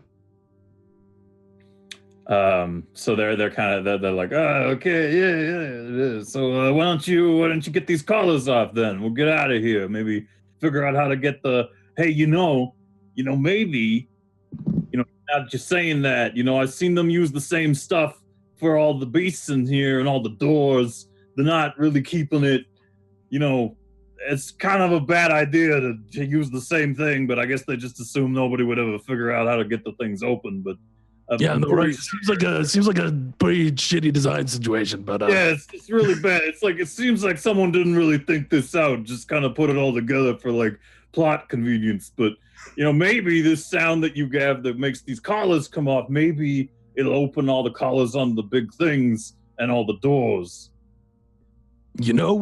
that's actually not a bad idea. But the thing is with my axe here, it only has a limited range. So if maybe we could somehow amplify this magic that comes out of this thing when I play it, that might work well enough to get all the collars and all the security to drop out. Oh yeah, that's a good idea, son. But we need like something that's loud enough that can amplify sound, and maybe get everything to be loud enough so that it goes in the whole place at once. Because we can't just spend all day running from door to door, letting creatures out, playing you. What is that you built, anyways? The thing looks really impressive. Oh yeah, it's an axe and also an axe in like the musical sense. But I called it Malenci. You guys remember Malenci, right? Oh yeah, that was the same about that girl. I'm so sorry about that. These bastards are gonna pay for Malenci. It only seemed poetic for them to die by Malenci. That's right. Ma and I, we were thinking, like he's gonna marry that girl, right? And then it just did. It was a real shame about that girl. But anyway, yeah, it wasn't a real shame, Ma. Yeah, it was a real shame. Yeah, it was a real shame. Ma, did you just hit puberty? Nah, son, what are you talking about? This is your mom's voice. Oh, and realize I haven't been talking much because it must be the forges kind of messed with your throat a little bit. That's yeah, I got a sore throat. Why do you think I sound like this all the time? Yeah, but yeah, so there's probably we should probably sit and think on how to amplify that noise, and before anybody can kind of do that, Kip, you can kind of hear a familiar voice in the back of your mind again. Kip, it's me, the forest spirit. Kip. Again? Yeah, hi, spirit, spirit. Hello. Yeah, words. Hi. Hello. We haven't spoken since I got you out of the prison. I know, thanks for that, by the way. Appreciate it. You're welcome. Okay, yeah, what's up? Oh, yes. Okay, so, you're having a conversation right now with the burly people. And they are recommending a thing that amplifies sound. Well, it's funny they should mention that. You see, the Master Minkledons, they can do that. They can? Yes. Oh, that's good to know. Yes. They can amplify sound? Yes, when they warn each other over great distances of things, they can take sounds and make them louder. Oh, and my Master Minkledon is probably locked up with the beasts? Question mark? That's probably correct. Okay. Cool. I mean, that was probably going to be revealed in the next sentence from another character, but you know what? Fuck it. I mean, it stands to reason that big ring thing they're currently working on is probably for your Master Minkledon. So, yes. Okay. Well, hey, thanks again, spirit creature, forest spirit. You're welcome. I can probably help with linking the thing he has there to the thing that makes the noise, too, in a bit. But for now, goodbye. Bye. I'm just picturing what the other crew is doing, looking at me. They can't hear the voice. So. Yeah, exactly. So I'm just staring at her, just like, the hell's wrong with her? Oh, just for a spirit thing. So listen, I gained this sudden knowledge. Wait, I'm telling them, right? Yes. I should tell them. I have a feeling when we got transported here, whatever, captured, we had I don't know if you've heard of a Master Minkledon before, but they're these great, powerful creatures that have unpenetrable, like, armor, shield, skin stuff. And I just remembered that they can actually amplify a sound, which you guys were just talking about. And I have a feeling that they're locked up with the beasts, so we should get to the Master Minkledons. Not good. Rex's dad is kind of like, oh, what? Yeah, there was a big armored thing that kind of matches that description that was brought in. That's what we're building here. We need to build, but they didn't have a thing in its size, so we got told to, make a big ring for this thing's neck. It's currently being sedated on the bottom levels. It was really hard to, nobody can actually, hurt it, so they had to put it to sleep, and that took a lot of work. The thing was very insistent not to do that. So I'm pretty sure we could just go down there and get it out. If you know the thing, maybe it'll cooperate. Oh, it will. Trust. Never heard of one of these Master Minkledons, but you know what? Sounds better than any other thing that I could think of around here. So I say it's worth a shot. Hey, take me to where it is. You guys down? All right. You guys gonna go all find the Master Minkledon? Yeah. Yes. Yes. Sounds good to me. All right.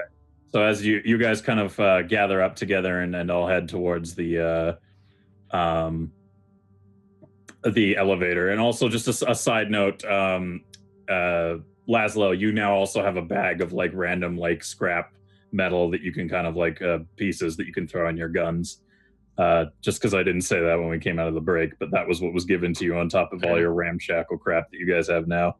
So you go kind of like you go down into the pit, and as you kind of move through the pit, you can see this large shape in one of the cages, and it's the Master Minkledon that you had paired with Kip in in the start of this chapter, and it's just sitting there kind of snoozing, and you're not sure if it's awake or not. What do you guys want to do here? I guess we try and wake the thing up. Yeah, I guess I'll just walk over to it. You play it a song? Maybe. Yeah. Mommy, Atomatomi. Yeah. That last time, right? The flute of Automatona. The flute of Automatona. Yeah, flute thing, right? Okay. Yeah. Yeah, Let's see I how don't this remember goes. what it was called, so I just was saying syllables that sounded like what it was. Okay, I'll just walk. It's not behind anything. Like, it's not behind bars or anything. It's just out in the open where we are. Oh, it is. It's in a cage, and it's it's asleep. in a cage. Now. Okay. Okay. Well, yeah, I'll walk up to the cage, to the bars, and I'll pull out my flute of Automatona, and I will begin. I don't remember the tune I did last time. Oh no, that's not right. Fuck.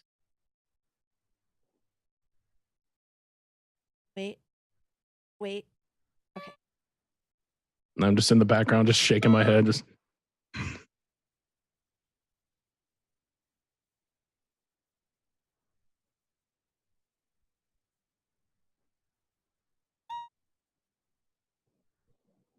what the? Is What the that hell your was that? Is that your song for the Master Minkledon? That's my song for the Master Minkledon. It's my wakey song. All It's right, called the Wakey beautiful Wakey Master the- Makey. the beautiful tones of your people's chosen instrument of friendship kind of echoes through the place, and you can hear some of the other like creatures in the area kind of like getting up and looking interested at the bars and what have you, and the Master Minkledon begins to stir. It seems you've kind of roused it out of its magically induced coma, and Jupe is kind of sitting beside Rex, and he's like, "That was beautiful," and it just kind of shifts, and in a moment it kind of like turns and shifts and looks at you through the bars, and the Master Minkledon is awake. Hello. I didn't think this through. Now that it's awake, it's behind like steel bars. It's behind bars, but you get the impression that perhaps it could just make that not an issue. Yeah. If it was Okay. That's what I was thinking. How did I talk to them last time? Did I use like mind stuff, or did I can't remember how I like. You can just talk to it. It Okay, understands. it you. understands. Okay, I couldn't remember. Yeah. So you wanna bust free from here? No, don't want caged up, right? How are you so chill? Can't you just easily just break through these? We're gonna leave. We're gonna get out of here. So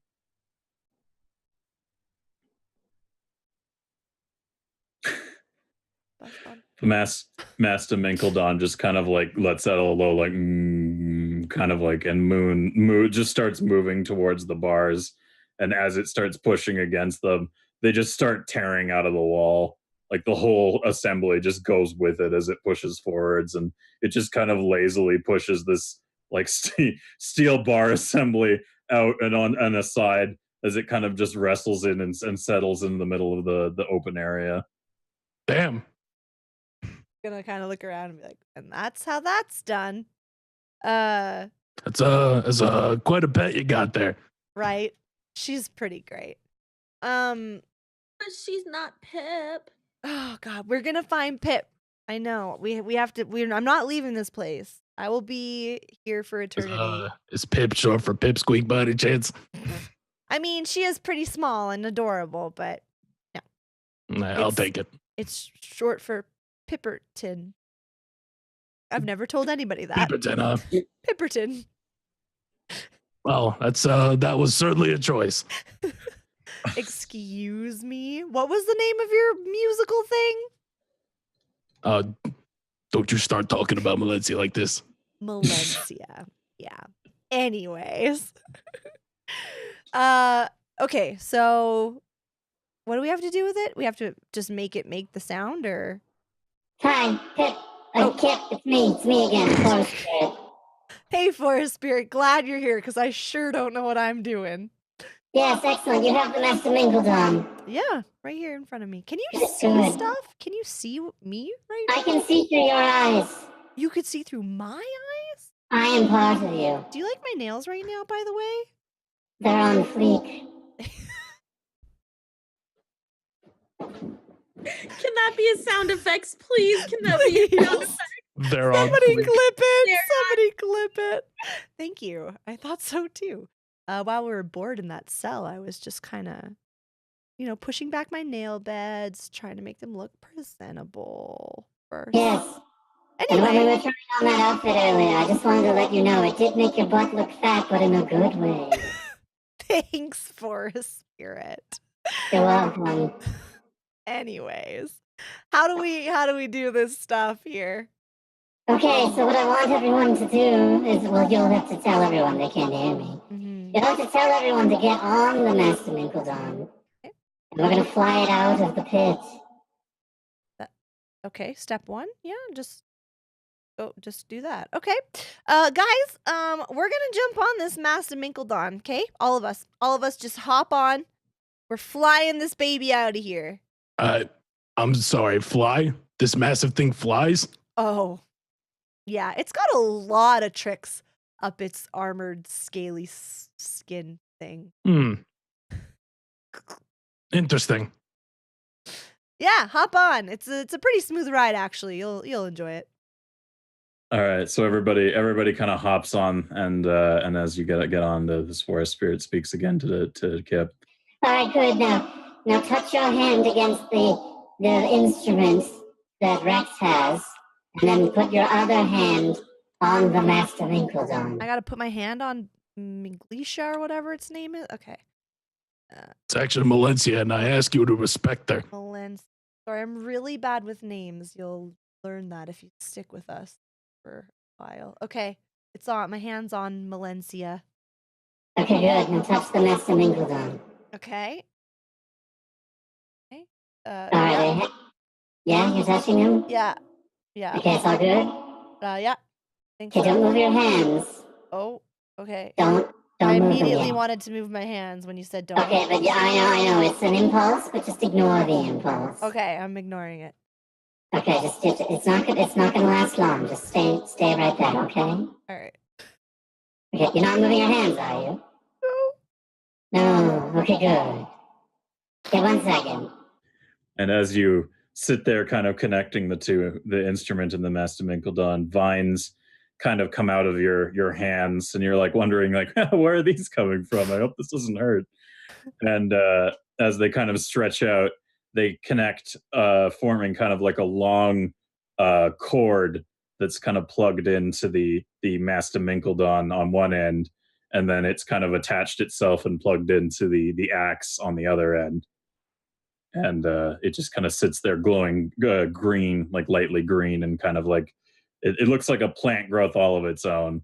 And you can kind of like move your hands back, and it just stays there connected.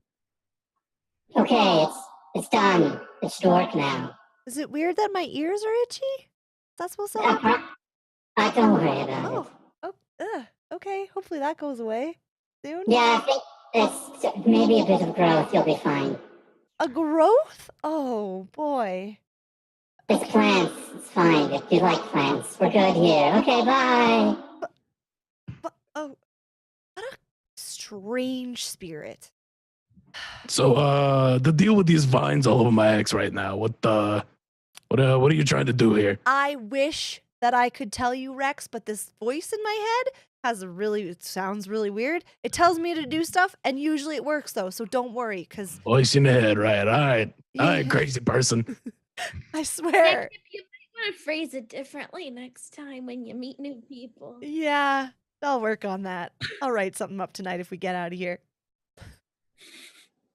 Listen, I've had voices in my head too, but I don't talk about them. So maybe that's a practice you should start. I've been known to be an oversharer. Yeah, I should probably. All right, fair enough. Okay, so if I'm getting this straight, whatever I play out of my axe right now is going to be amplified by this Master Minkledon thing somehow. That would. Yes. Yep. That would make sense. Okay. Well, hold on. Are you sure you want to just play anything right now? Or maybe like somewhere where you're ready to leave after the chaos unfolds, perhaps? I was going to say that because where would better to go, crew? Well, I mean, there is a giant hole you can fly out of on top of the Master Minkledon, but I mean, other than that, I'm not sure. So is this Master Minkledon going to be able to amplify this so it's across the entire complex, or? You have to find out, won't you? I guess so. Yeah, it's not really my area of expertise. Haven't really done this before. Didn't even know they made these crazy sounds, so. I guess I'm the guinea pig on this one. We all are. Yep. Fair enough. What about so are we okay, I just want to understand, like we play it and then we escape? Or what does the amplifying sound do? So if the sound that Rex plays on his guitar is amplified through the Master Minkledon, chances are that it will unlock all the collars and doors in this place. Okay. And because you're in more of an enclosed space, it will probably echo very well as well. Okay.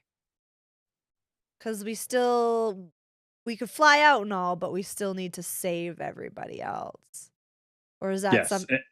Well, I mean, that's probably a little difficult. I mean, you probably need to fly over areas of the city playing music on top of the Master Minkledon to do that. Okay, so we play it loudly here, and then we move up and fly around the places of the city while you're still playing it. That's a great idea. I'm glad you came up with it. Thanks. I had no help whatsoever. Yeah, that works for me. I guess. Glad we got there. Okay, that's a good enough plan for me. All right. So rising into the air, the collective of beings riding atop the Master Minkledon Herd Mother ready themselves kind of in defense of Rex as they begin to prepare to play the sounds that will free the creatures within the pit. So, Rex, would you care to unleash the sound? All right, here goes nothing.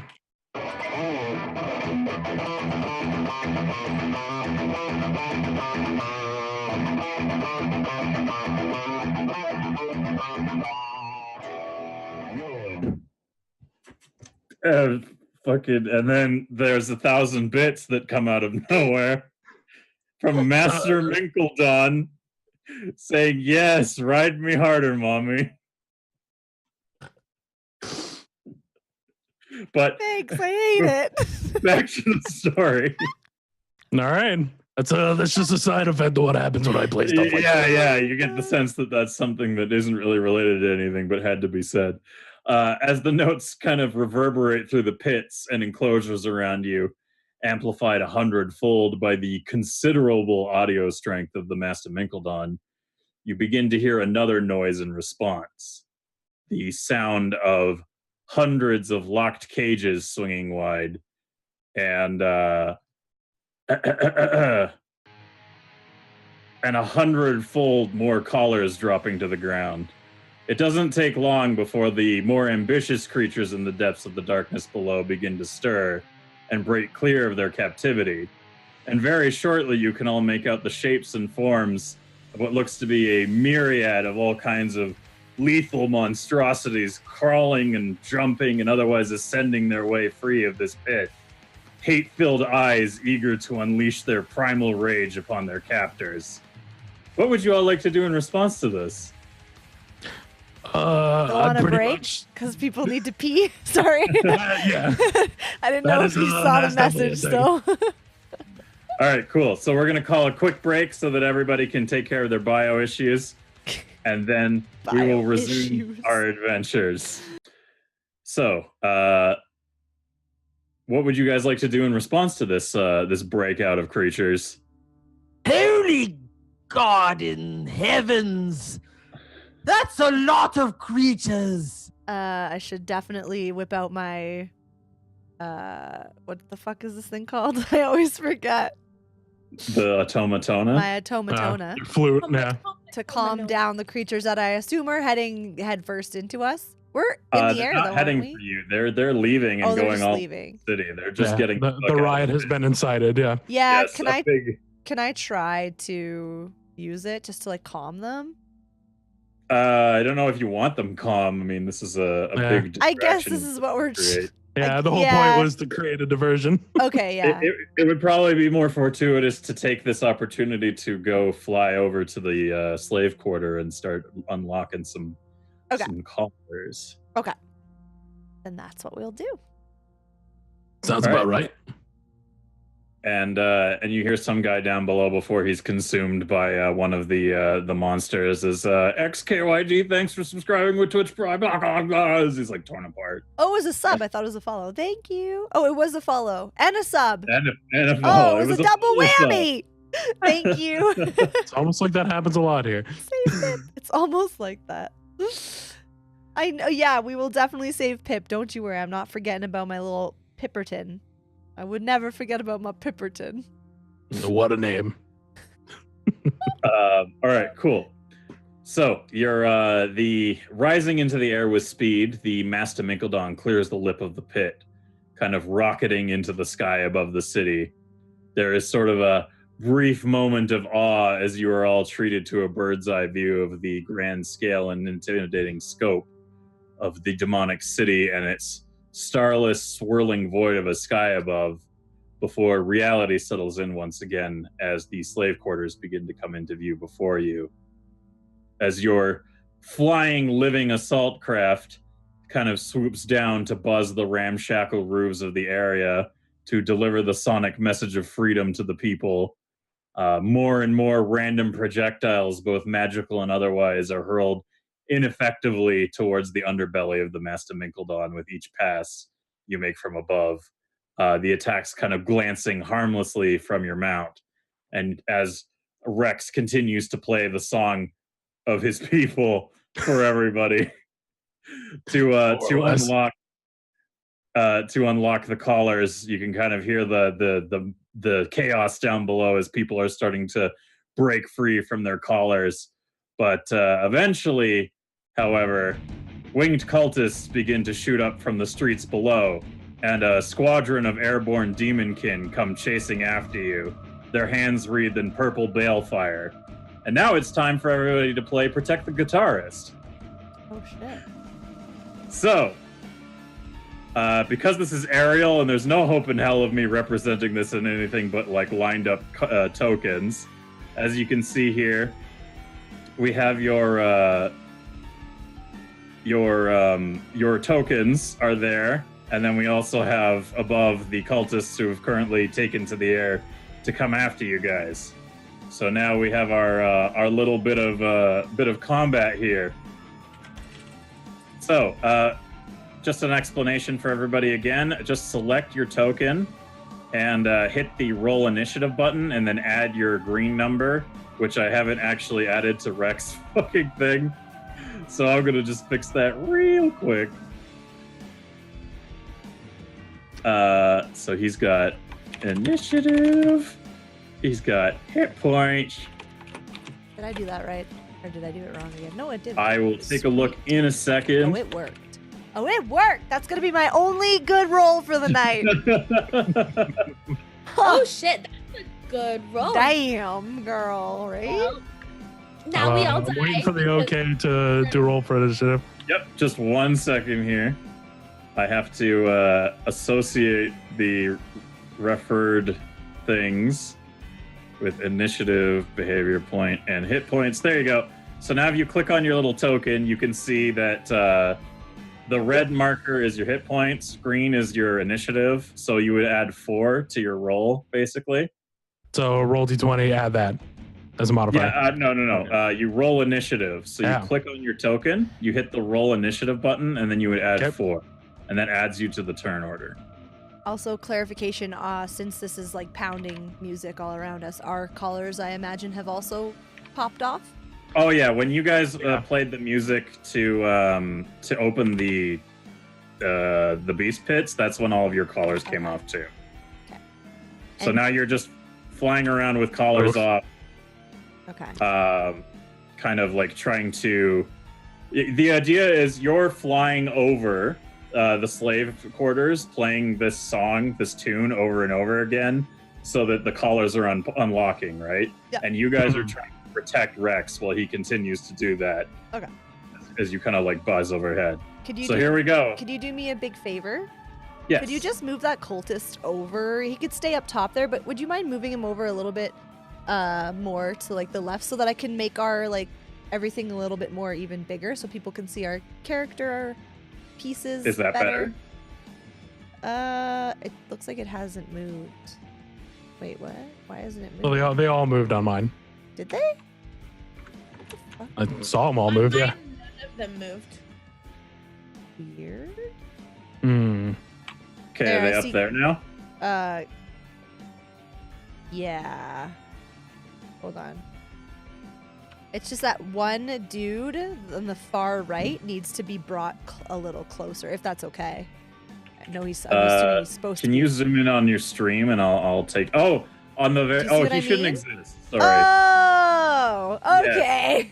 Then that Yeah, will be sorry. perfect. Yeah. No, Yeah, that was a explain it. mistake. that's awkward. Check, He please. hits a There we pole go. and falls to the ground. He's like, "I'm helping, guys," and then smack. All right, there we go. Now everybody can see the lovely artwork done by MWB, Our Yes. very own our MWB. very own MWB Design Studio, ladies and gentlemen. Yes. So these 5 winged cultists have taken to the skies. You all have rolled your initiative. We're starting off with Kip. It looks like you have a bow, I but do. unfortunately, you don't have any arrows. No, I know. I said something, but I just was kind of like mumbling it under my breath earlier. Welp. But don't worry, girl, because I got your back. Oh, Forest Spirit's back. Yeet. Just pull that string and I'll take care of the rest. You sure? Okay. I mean, I trust you. Yes, just fucking shoot them already. Oh, okay. Do I have to roll? Should have asked for arrows. That's all I'm gonna say. Yes, you're gonna roll me a d20 at a +4 Okay. and see if you're gonna hit one of these cultists. You're not. But impressively, you draw back with your hand, and you, as you like pretend to hold an arrow, a glowing green kind of spiritual arrow, energy arrow, kind of fills the bow.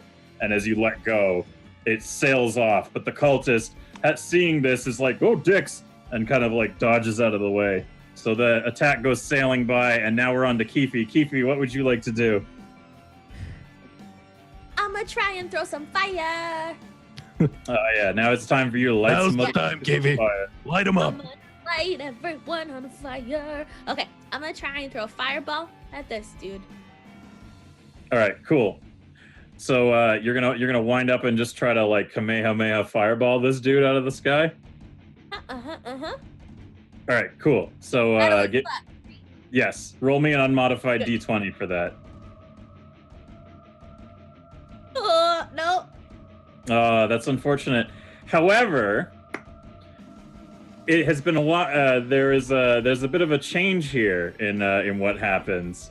You see, we're going to resolve the vote here in this attack. So no matter what you had rolled, this was going to override what you did for the first time anyways. So those of you who are curious, hey, what's this vote that we've gone through here? We're gonna just quickly show up, damn you. There we go. So leading the poll for this first attack here was, does Keefe explode? No. Hold on. With 16% of the vote, the answer was no. With 28% of the vote, the answer was yes. With 56% of the vote, the answer was Jesus Christ, a dragon. Oh. So, Hello? winding up to shoot your fireball out of your hands at this assailant flying towards you guys, you get a bit of a sputter from your hands and you're like, oh, this is weird. I haven't used my magic in a while. You know, things might get a little... And as you watch, this massive, like, flaming thing that takes on the form of a dragon comes flying out of your hands, and its big mouth kind of opens to encompass this cultist, and he's like, oh, God! And it just and drags him flaming to the ground. So that removes that fellow from our engagement, leaving you with 4 cultists to deal with. On a 3 roll? Yeah. What the? I was pretty impressive. Rigged. I've been waiting to use my magic because I just felt something smart Well, that was today. actually... No magic November, am I right? It was because it was a 3 roll, because that was going to be resolved as soon as Keefe eventually failed to do something magical. Gotcha. Okay. So, congratulations, viewers. With 56% of the vote, you, Jesus Christ, it's a dragon. So well done. There's some Yes, Otis. dragon load all over him. Appropriately metal indeed. So now with Keefe's turn done, we move on to one of the cultists who is going to fly up, and he's going to see that Keefe had launched a dragon out of her hands at somebody, thus kind of making him think, that's probably a priority target. So he's going to go ahead and roll. Hold on. He's going to charge up some balefire on his hands, and he's going to go do 2 small balls of flaming purple fire at you. And he is going to roll like shit. I'm going to roll a 7. So tell you what, Keefe, roll me an unmodified d20. As long as it's not just horrible, you're fine. Oh no. It is horrible.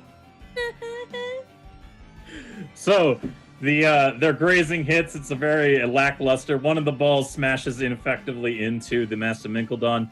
The other one grazes your shoulder, and you are going to take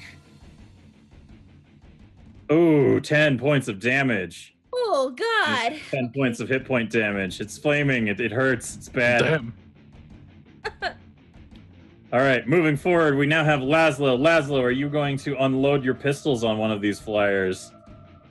Yes, absolutely. I'm going to kind of stand up, holding on with my legs, and I'm going to load both pistols, and I'm going to... You can just double barrel both of them at one guy? Yes. All right, cool. Is there anything you want to say or add to this before I have you roll? Maybe- Yeehaw, motherfucker! Man, I'm loving that character more and more. Right. All right, Laszlo, that's good enough to earn a bit of a bonus there. So even though you're on a moving vehicle, and you're kind of like a little off balance, and this guy's flying. It's all a little crazy. You've had some experience with shooting these pistols, so I'm going to say the positive and the negatives, they're going to cancel each other out, and just roll me a d20 for that double barrel blast, and we'll see what happens. Oh, okay, that's Oh my god! Yeehaw! Can I use a behavior point to re-roll? You can. You could also, on this reroll, potentially appeal to a higher power in order to make sure that this shot is more effective. Yes. Who is available to appeal to? Yes, hello, gods. Gods, who's hello? around right now? I hope I'm not on hold for too long. Got some shit to do. Looks like there's a Zach and a Hobby, and is April on there? Yeah, I April's on the team. appeal to the great and wonderful Hobby Dictator. Bless my guns and make them fire true. All right, Lord Hobby Dictator, Lord of the Broken Furniture. What would you like to say in response to this inquiry for your blessing on this attack? Hobby Dictator, Lord Hobby Dictator. I will keep saying your name, Lord Hobby Dictator, until you respond, because you literally typed in chat like a minute ago. Come on, do it. So, type in chat. Just fucking do it. Just fuck. As a god of crafting and engineering. He's also a god of the melodramatic, apparently. Come on, man. I don't see how aiming with guns is my domain. So is that a nope? But they're alchemical guns. It's true. What does that mean? Is that a yes or a no? Yeah, isn't guns like an engineered thing? Okay, easy now. You don't want to argue with a god. Oh, I'm arguing with the god. Done it once, I'll do it again. Oh, you gotta pitch better. You gotta pitch it better. You gotta sell you on what? Okay. Wait! I bow to you, for I want to destroy our enemy. I bow. I was like, all right, get a hold of yourself, dude. Come on. Kiss his feet! Kiss his feet! Kiss his Mwah. feet. Mwah. Kiss his feet! Mwah. Kiss. Sorry, the union will have my ass for this. Unfortunately, that is a no. There is no divine blessing for your shots. Fine. But you will still get to reroll your unmodified d20 with using your behavior point, which I have already deducted for you. So go ahead and roll me an unmodified d20, and we'll see how it goes. That is much better. That is a much better roll this time. You didn't even need divine intervention. So I'm going to roll a defense roll to see if this guy flies and dodges other. I rolled a 16. Ooh. So you double barrel load these scraps in, and it shoots out, and it's the projectiles are more like randomly scattered than the gold ones that you shoot normally, and they are jagged. They look really unpleasant. So they're almost potentially more lethal than shooting with gold. But you fire these projectiles, but he sees this cult is flying. He sees you winding up to shoot, and he hears your cry of whatever. Get it, yeehaw, motherfucker. Was it? That was what he said, right? Yeehaw, motherfucker! Yeah. So he shoots, and he hears that, and he goes, "Oh God!" And he quickly ducks down as he's flying to kind of like avoid the shots. So unfortunately, it just barely grazes off of him, and he doesn't take any damage. However, we now come to Rex. Rex, would you perhaps like to take a moment out of playing your Song of Freedom to deliver some sonic justice to one of these flyers? Yeah, I suppose I could see what this thing can do. Again, I haven't experimented with this yet, but let's see what kind of attacks I can conjure out of this thing. How's this work? Going up? All right, so we can do this in one of two ways. The first way, you can play a riff, just a random improvised riff, and how well you do it will let me influence the bonus on your doing it. or you can roll and then play a riff based on the result of the roll. Let's do the improv one just in case. The first option? Yeah, let's do that one. All right, cool. So go ahead and give me your sonic attack at this guy, and I'll let you know what to roll for that. All right. Do we want to pause the music that's going in the background? Or- I can turn it down. Yeah. Yeah, might as well. It's probably not going to be on key with the backing track. Just 1 second. Let me rosin up my X real quick. Okay, we good. All right. Take this, you god piece of shit.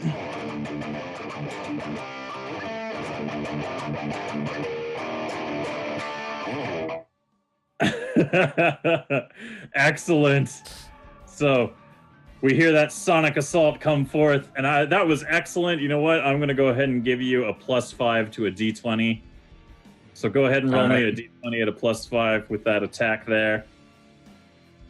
Oh my god, you are on fire with these rolls.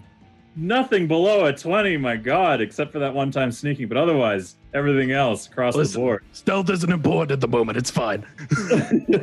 He is playing for realsies, yeah. He is playing for I know reals. you can't see his guitar, so it's like... Oh my goodness, it's There good you you go. rolled a 22 because the cultist rolled an 18 in defense, not managing to really defend against this. That sonic assault is going to impact dead ahead on this poor bastard.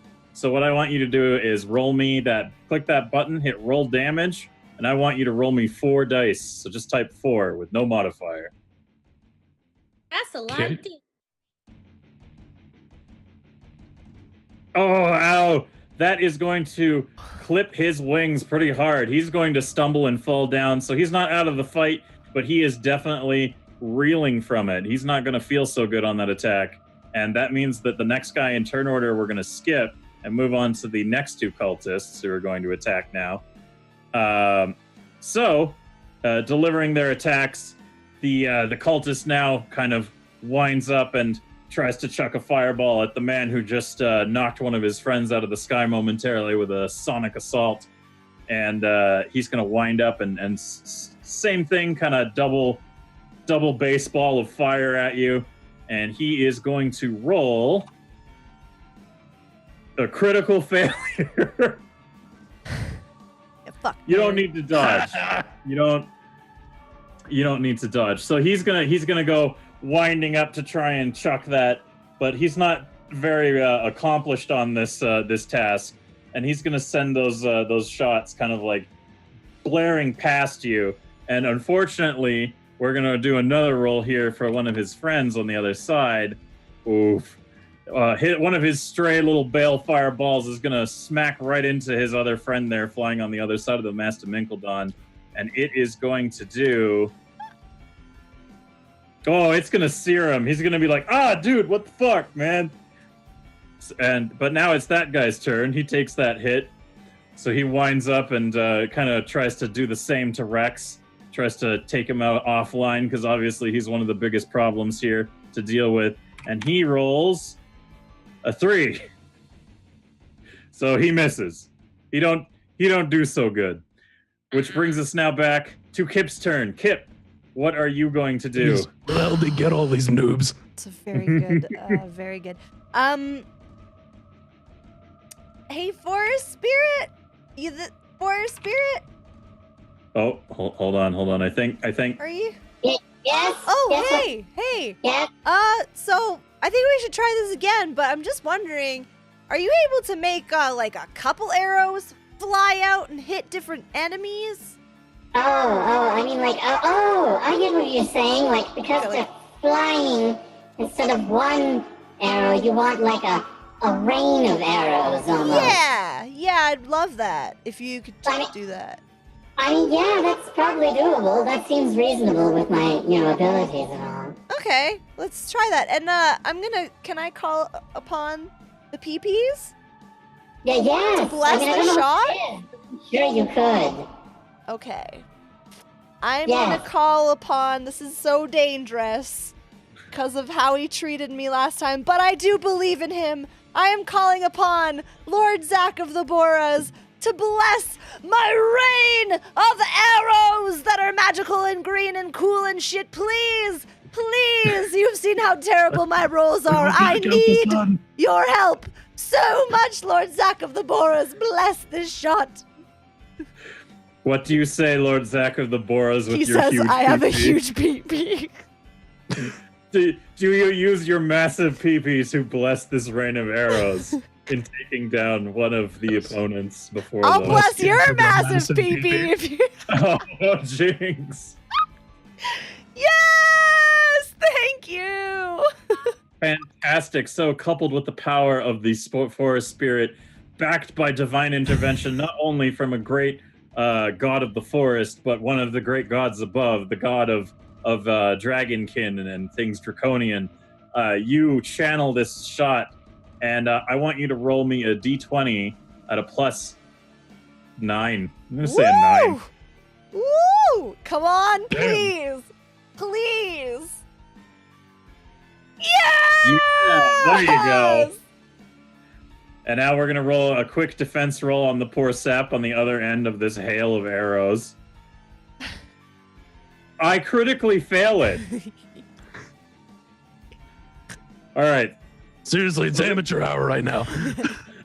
This poor goddamn cultist who's on the other side, who's currently in this engagement. The one who got dipped down isn't a target here, but this one, who's sitting right here, unfortunately, he fails spectacularly at getting out of the way. Oh. Shit, I wanted to say something as I did it. Can I say it now? I mean, you can say it now. Okay.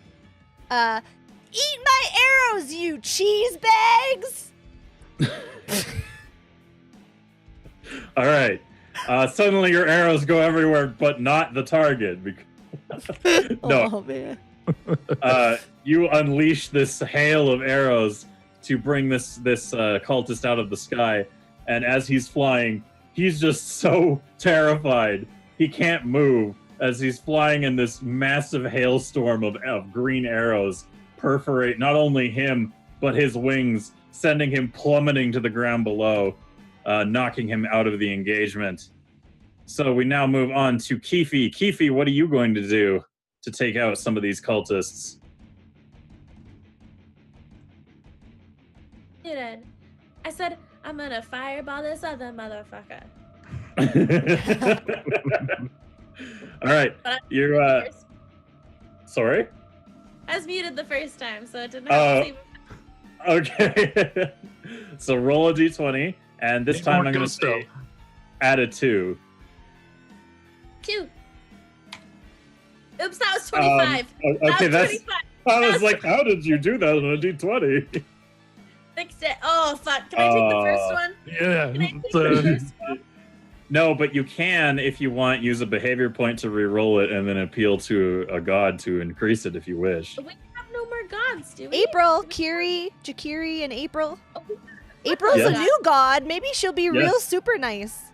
okay, Yeah, we well, have April, the god of felines, and Shakiri, the god of uppity children and we exhausted parents. I don't think we've called upon the god of April yet. And she wrote fire in chat, which tells me maybe she likes fire. So I am going to appeal to our god and holy patron, god of the flames, keeper of the kitties. Please bless this fireball of doom. Please. All right. Please. April of Xanders, do you give your blessing to this assault? Bless my assault.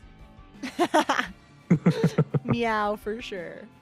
Ow. Yay! Okay, thanks, then. April. Oh, yes, for as sure, homage- Meow.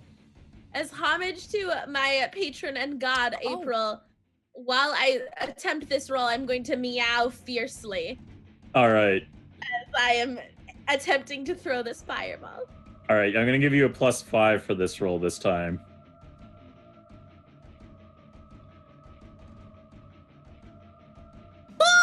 Oh, that is a natural 20. That is a critical hit. Oh my goodness. Oh my god. Let's see what this cultist rolls in defense. He's gonna roll a 2. That cultist is gonna get blatted out of the fucking sky. So the other cultist I'm pretty sure that dude doesn't even exist anymore. Yeah, you just annihilate this poor flying asshole in a engulfing him in flames, and he's like, oh, and burns up like on fire, falling from the sky, and you're like, idiot. And so he, I'm gonna meow at him. That's how I'm gonna yeah, meow. meow. All right, the other cultists now in turn, having seen this gone down, having watched a hail of arrows take out one of his friends and another immediately be smitten out of the sky by a fireball, he is going to panic a little bit and try and land on the Master Minkledon and get to grips with the guy who is playing the music that is currently freeing all the slaves. So he's going to come in and he's going to try and grapple it away from Rex. Unfortunately for him, Rex is really burly. So what we're going to do is we're going to have a little public roll-off here. Rex, you're going to get a +5 to this roll. So I want you to roll me a +5 d20, and I'll roll just the other d20 here in response. All do you right. want to add anything to it, or just roll it? Let's just roll it. All right, sounds good to me. Wait, what? What? All right. He doesn't manage to get it away from you, but you do have to spend your turn getting this idiot off of your guitar, because you are now both equally tied and grappling for it. He's like, give me my fucking guitar, you piece of shit. Fuck you, no, fuck you. Which brings us to Laszlo's turn. Laszlo, what would you like to do on your turn here? Would you like to fire again at one of the remaining guys? Can I use my last behavior point to ask another god for their favor? I swear I'll make it worth everybody's while. All right, I'll allow it. I will allow the expenditure of your last positive behavior point in order to appeal to another god, especially because you were denied the first time. So here we go. Who would you like to call out for their favor? I'm going to call out to Fiddlesticks. Oh, I think he might appreciate this. come here, Fiddle. We need you. Yeah, Laszlo Dipple is calling upon. I know you're in your panties, but no, they won't. Don't worry. Okay, here we go. Wait. Hold on, I gotta get him to put on the headset. I thought you were gonna say tell him to put on his pants. It's probably not a bad idea. His pants. Fiddlesticks, I have never prayed to you before. I have no tongue for it. No one, not even you, will remember if we were good men or bad, why we fought or why we died. All that matters is that two stood against many. That's what's important. Valor pleases you, Fiddlesticks, but so grant me one request. Grant me revenge, and if you do not listen, then to hell with you! That's bold. I'll grant it. Just as nonchalantly as possible. Huzzah! Like, You I wish I could have You heard that. feel- Somebody clip it. I want to hear what Laszlo said. Wait, you didn't get to hear it? No, because I gave him my headset. oh, appreciate what? Monka. He says, I appreciate the aggression.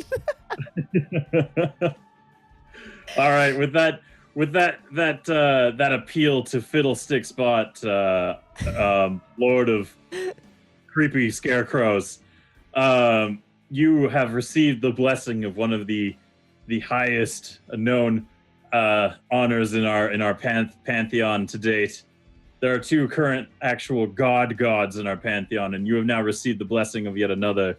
So I will give you a +8 to this attack, sir, in your attempts to do whatever you're going to do. What are you going to do, by the way? I am going to aim at this fool who's trying to steal the guitar, and since he's not aware of me, I'm just going to point straight at the side of his head with both pistols loaded.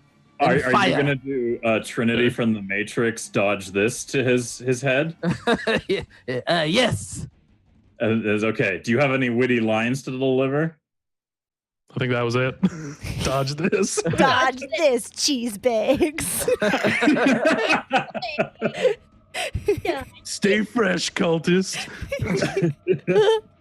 They said everything I could possibly say. Yeah, we just say it all for him. We're just yelling it as he's about to do his cool shit. Yeah, everyone just starts yelling out random one-liners. It's like, Do another one. Bags.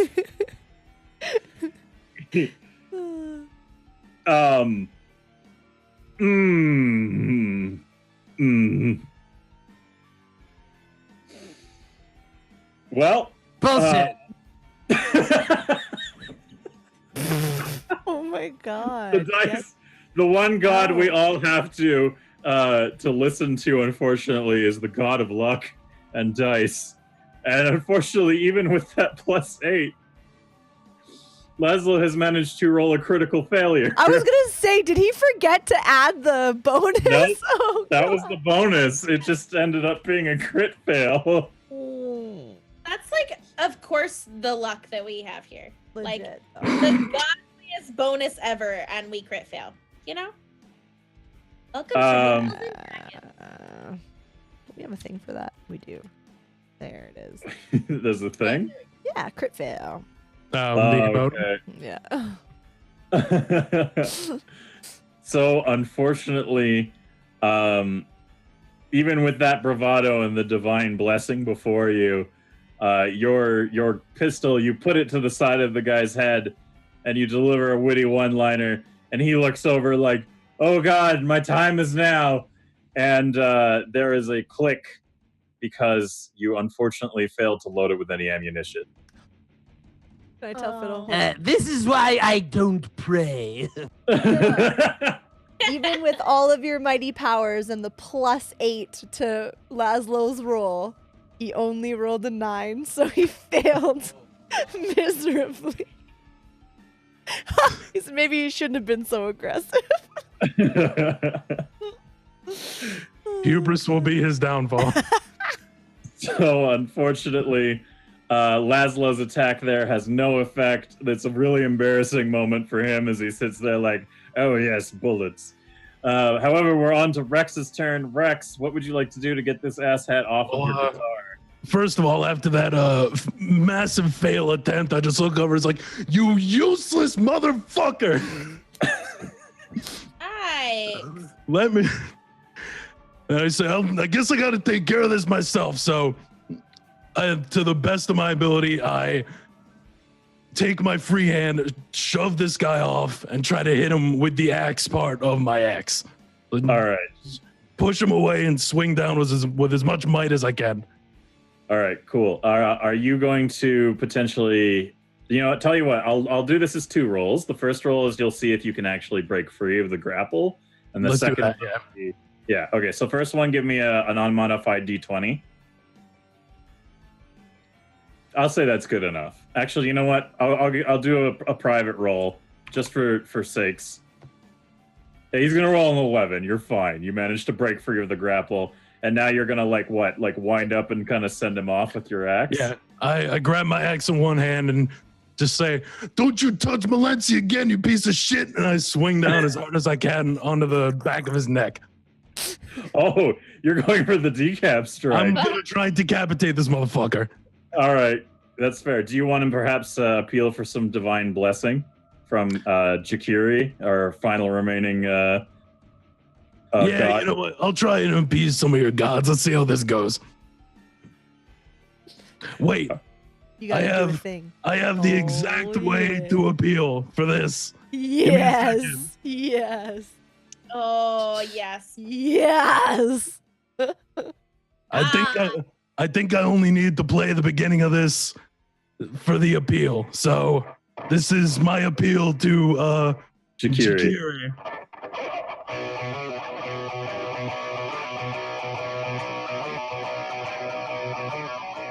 That's all you need.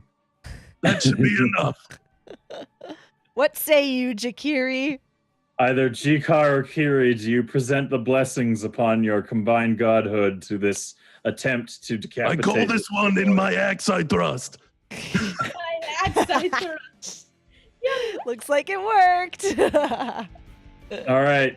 Your wish is granted. You have been given the blessing of Jakiri to this attack. So what I want you to do is, in combination with your burliness and their blessing, I'm going to give you a +7. Sounds good. So roll me D20 a plus D20 7. +7. Oh, keeping it up with those high fucking rolls. Oh my god. So- And Rigged. just to add insult to injury, on the way down, I yell, decapitation!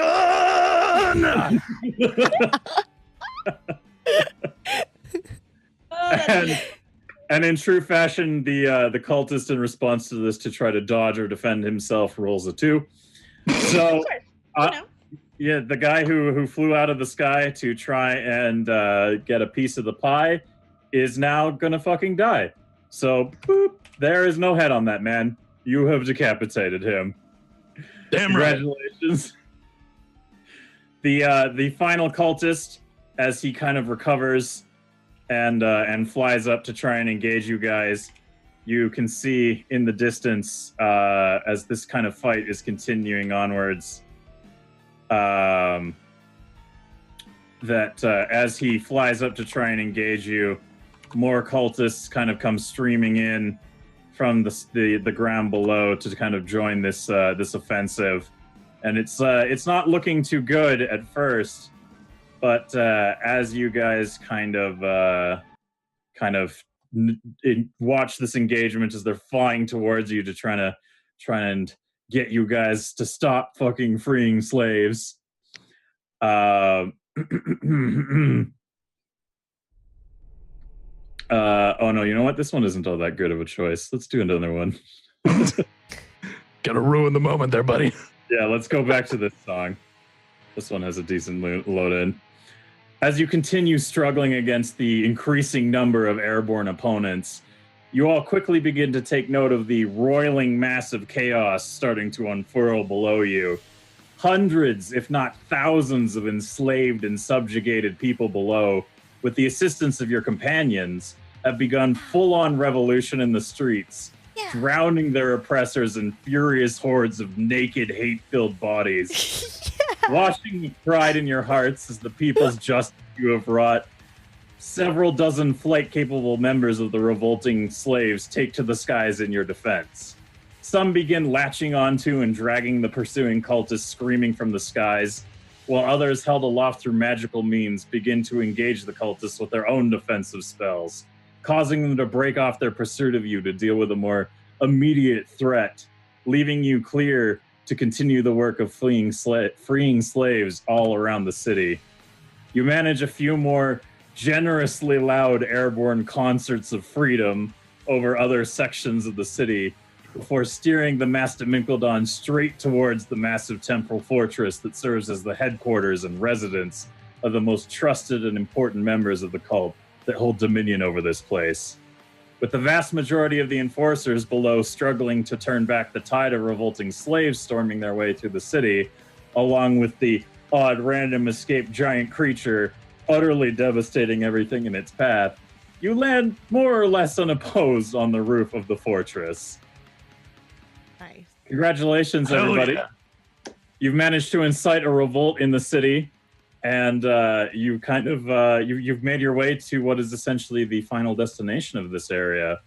So as that kind of comes to a close, sitting on the back of the Master Minkledon with you, Rex's father kind of goes, "Oh, that was pretty amazing." And as he kind of looks up, and you guys all look up at Rex, Rex is kind of sitting there like triumphantly after having delivered a lot of music in the event, but like he's different now. Rex has got glowing green eyes, and his hands are kind of wreathed in green balefire as he's holding on to his axe. And he's just kind of like looking down at you guys as he's got kind of black obsidian horns coming out of his head now, and his teeth are a lot sharper, and he's just kind of like looking triumphantly, and everyone kind of looks up at him a bit in awe. Is that supposed to happen? You muted. I wasn't expecting this to happen so soon. Because this is the side effect of unleashing hellfire on everybody. Oh, damn. My kid's a demon. This is sick. You're not gonna like eat us, right? I'm You're still. sorry, I never told you that, Bob. Yeah, I'm kind of part demon. Guess I failed to mention that part. Oh, wow. Well, okay. This is a lot to take in, but you know what? You did a lot. I'm not even mad. We gone through a lot of shit over the past few years, so I'm just proud of you, no matter whatever you look like now. Thank you, Pa. I appreciate that. Yeah, so look, we're here. You guys got to go find, the people you're still looking for. And I think I heard something about a dog. I don't know really, but look, the family here and my impressive son. Why don't we take your? And that his name was. Yeah. Why don't we take this big flying thing here, and we'll keep going around the city. And he'll keep playing music, and we'll keep keeping him covered. And you guys, you take care of this building. Does that sound good? Sounds like a plan to me. Yep. Sounds good. I just gotta go get Pip. That's all I care about right now. Oh, and our crew, I guess. Yeah, and I guess find out what happened to Devotion and stuff. Mm-hmm. Yeah, I guess that's important too. Priority. You already know where most of your crew is. They're down below, causing just, like, fucking around down revolution. Below. Okay. They're directing the slaves to kind of like overtake their masters, and as you look below, you can see that there's an initiative to push on the like big temple, and there's like a bunch of crazy creatures that are just tearing up these poor cultists along with a bunch of angry naked slaves. So you guys are pretty sure that like there's not going to be a lot of attention paid to you as you're trying to go in from the front. But as you guys agree upon that, the Master Minkledon kind of flies off in search of more slaves to free, while Rex continues his impressive concert from the back of the Master Minkledon. And do you guys have anything you want to say to each other before we kind of wrap things up here? I mean, I already flew off at this point, so then I don't have any closing thoughts. I mean, we done good, guys. That was the fastest combat I think we've had, thanks to our many Pantheon patrons. Our peepees were here helping us out. Peepers were going hard. Man, it was bless great. those gods. Thanks. Super hard. Whipping out those peepees and being like, let's kill all these Yeah. guys. Oh, Forest Spirit. Well, Yes, kid? Hey. I just wanted to say Hey. thanks, I catch you at a bad pal. time.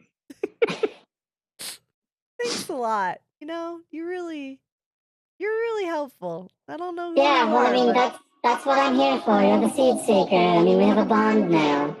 yeah, I really appreciate you. Maybe, are you ever like in an like, are you a form? Like, can I ever meet you?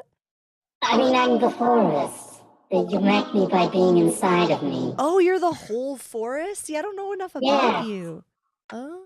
I am the combined consciousness of all the life force in the forest. So I'm just in you like often.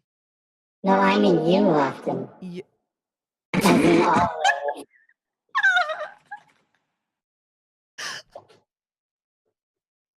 Okay, fair enough. Well, thanks for being in me. You're welcome. It's very enjoyable.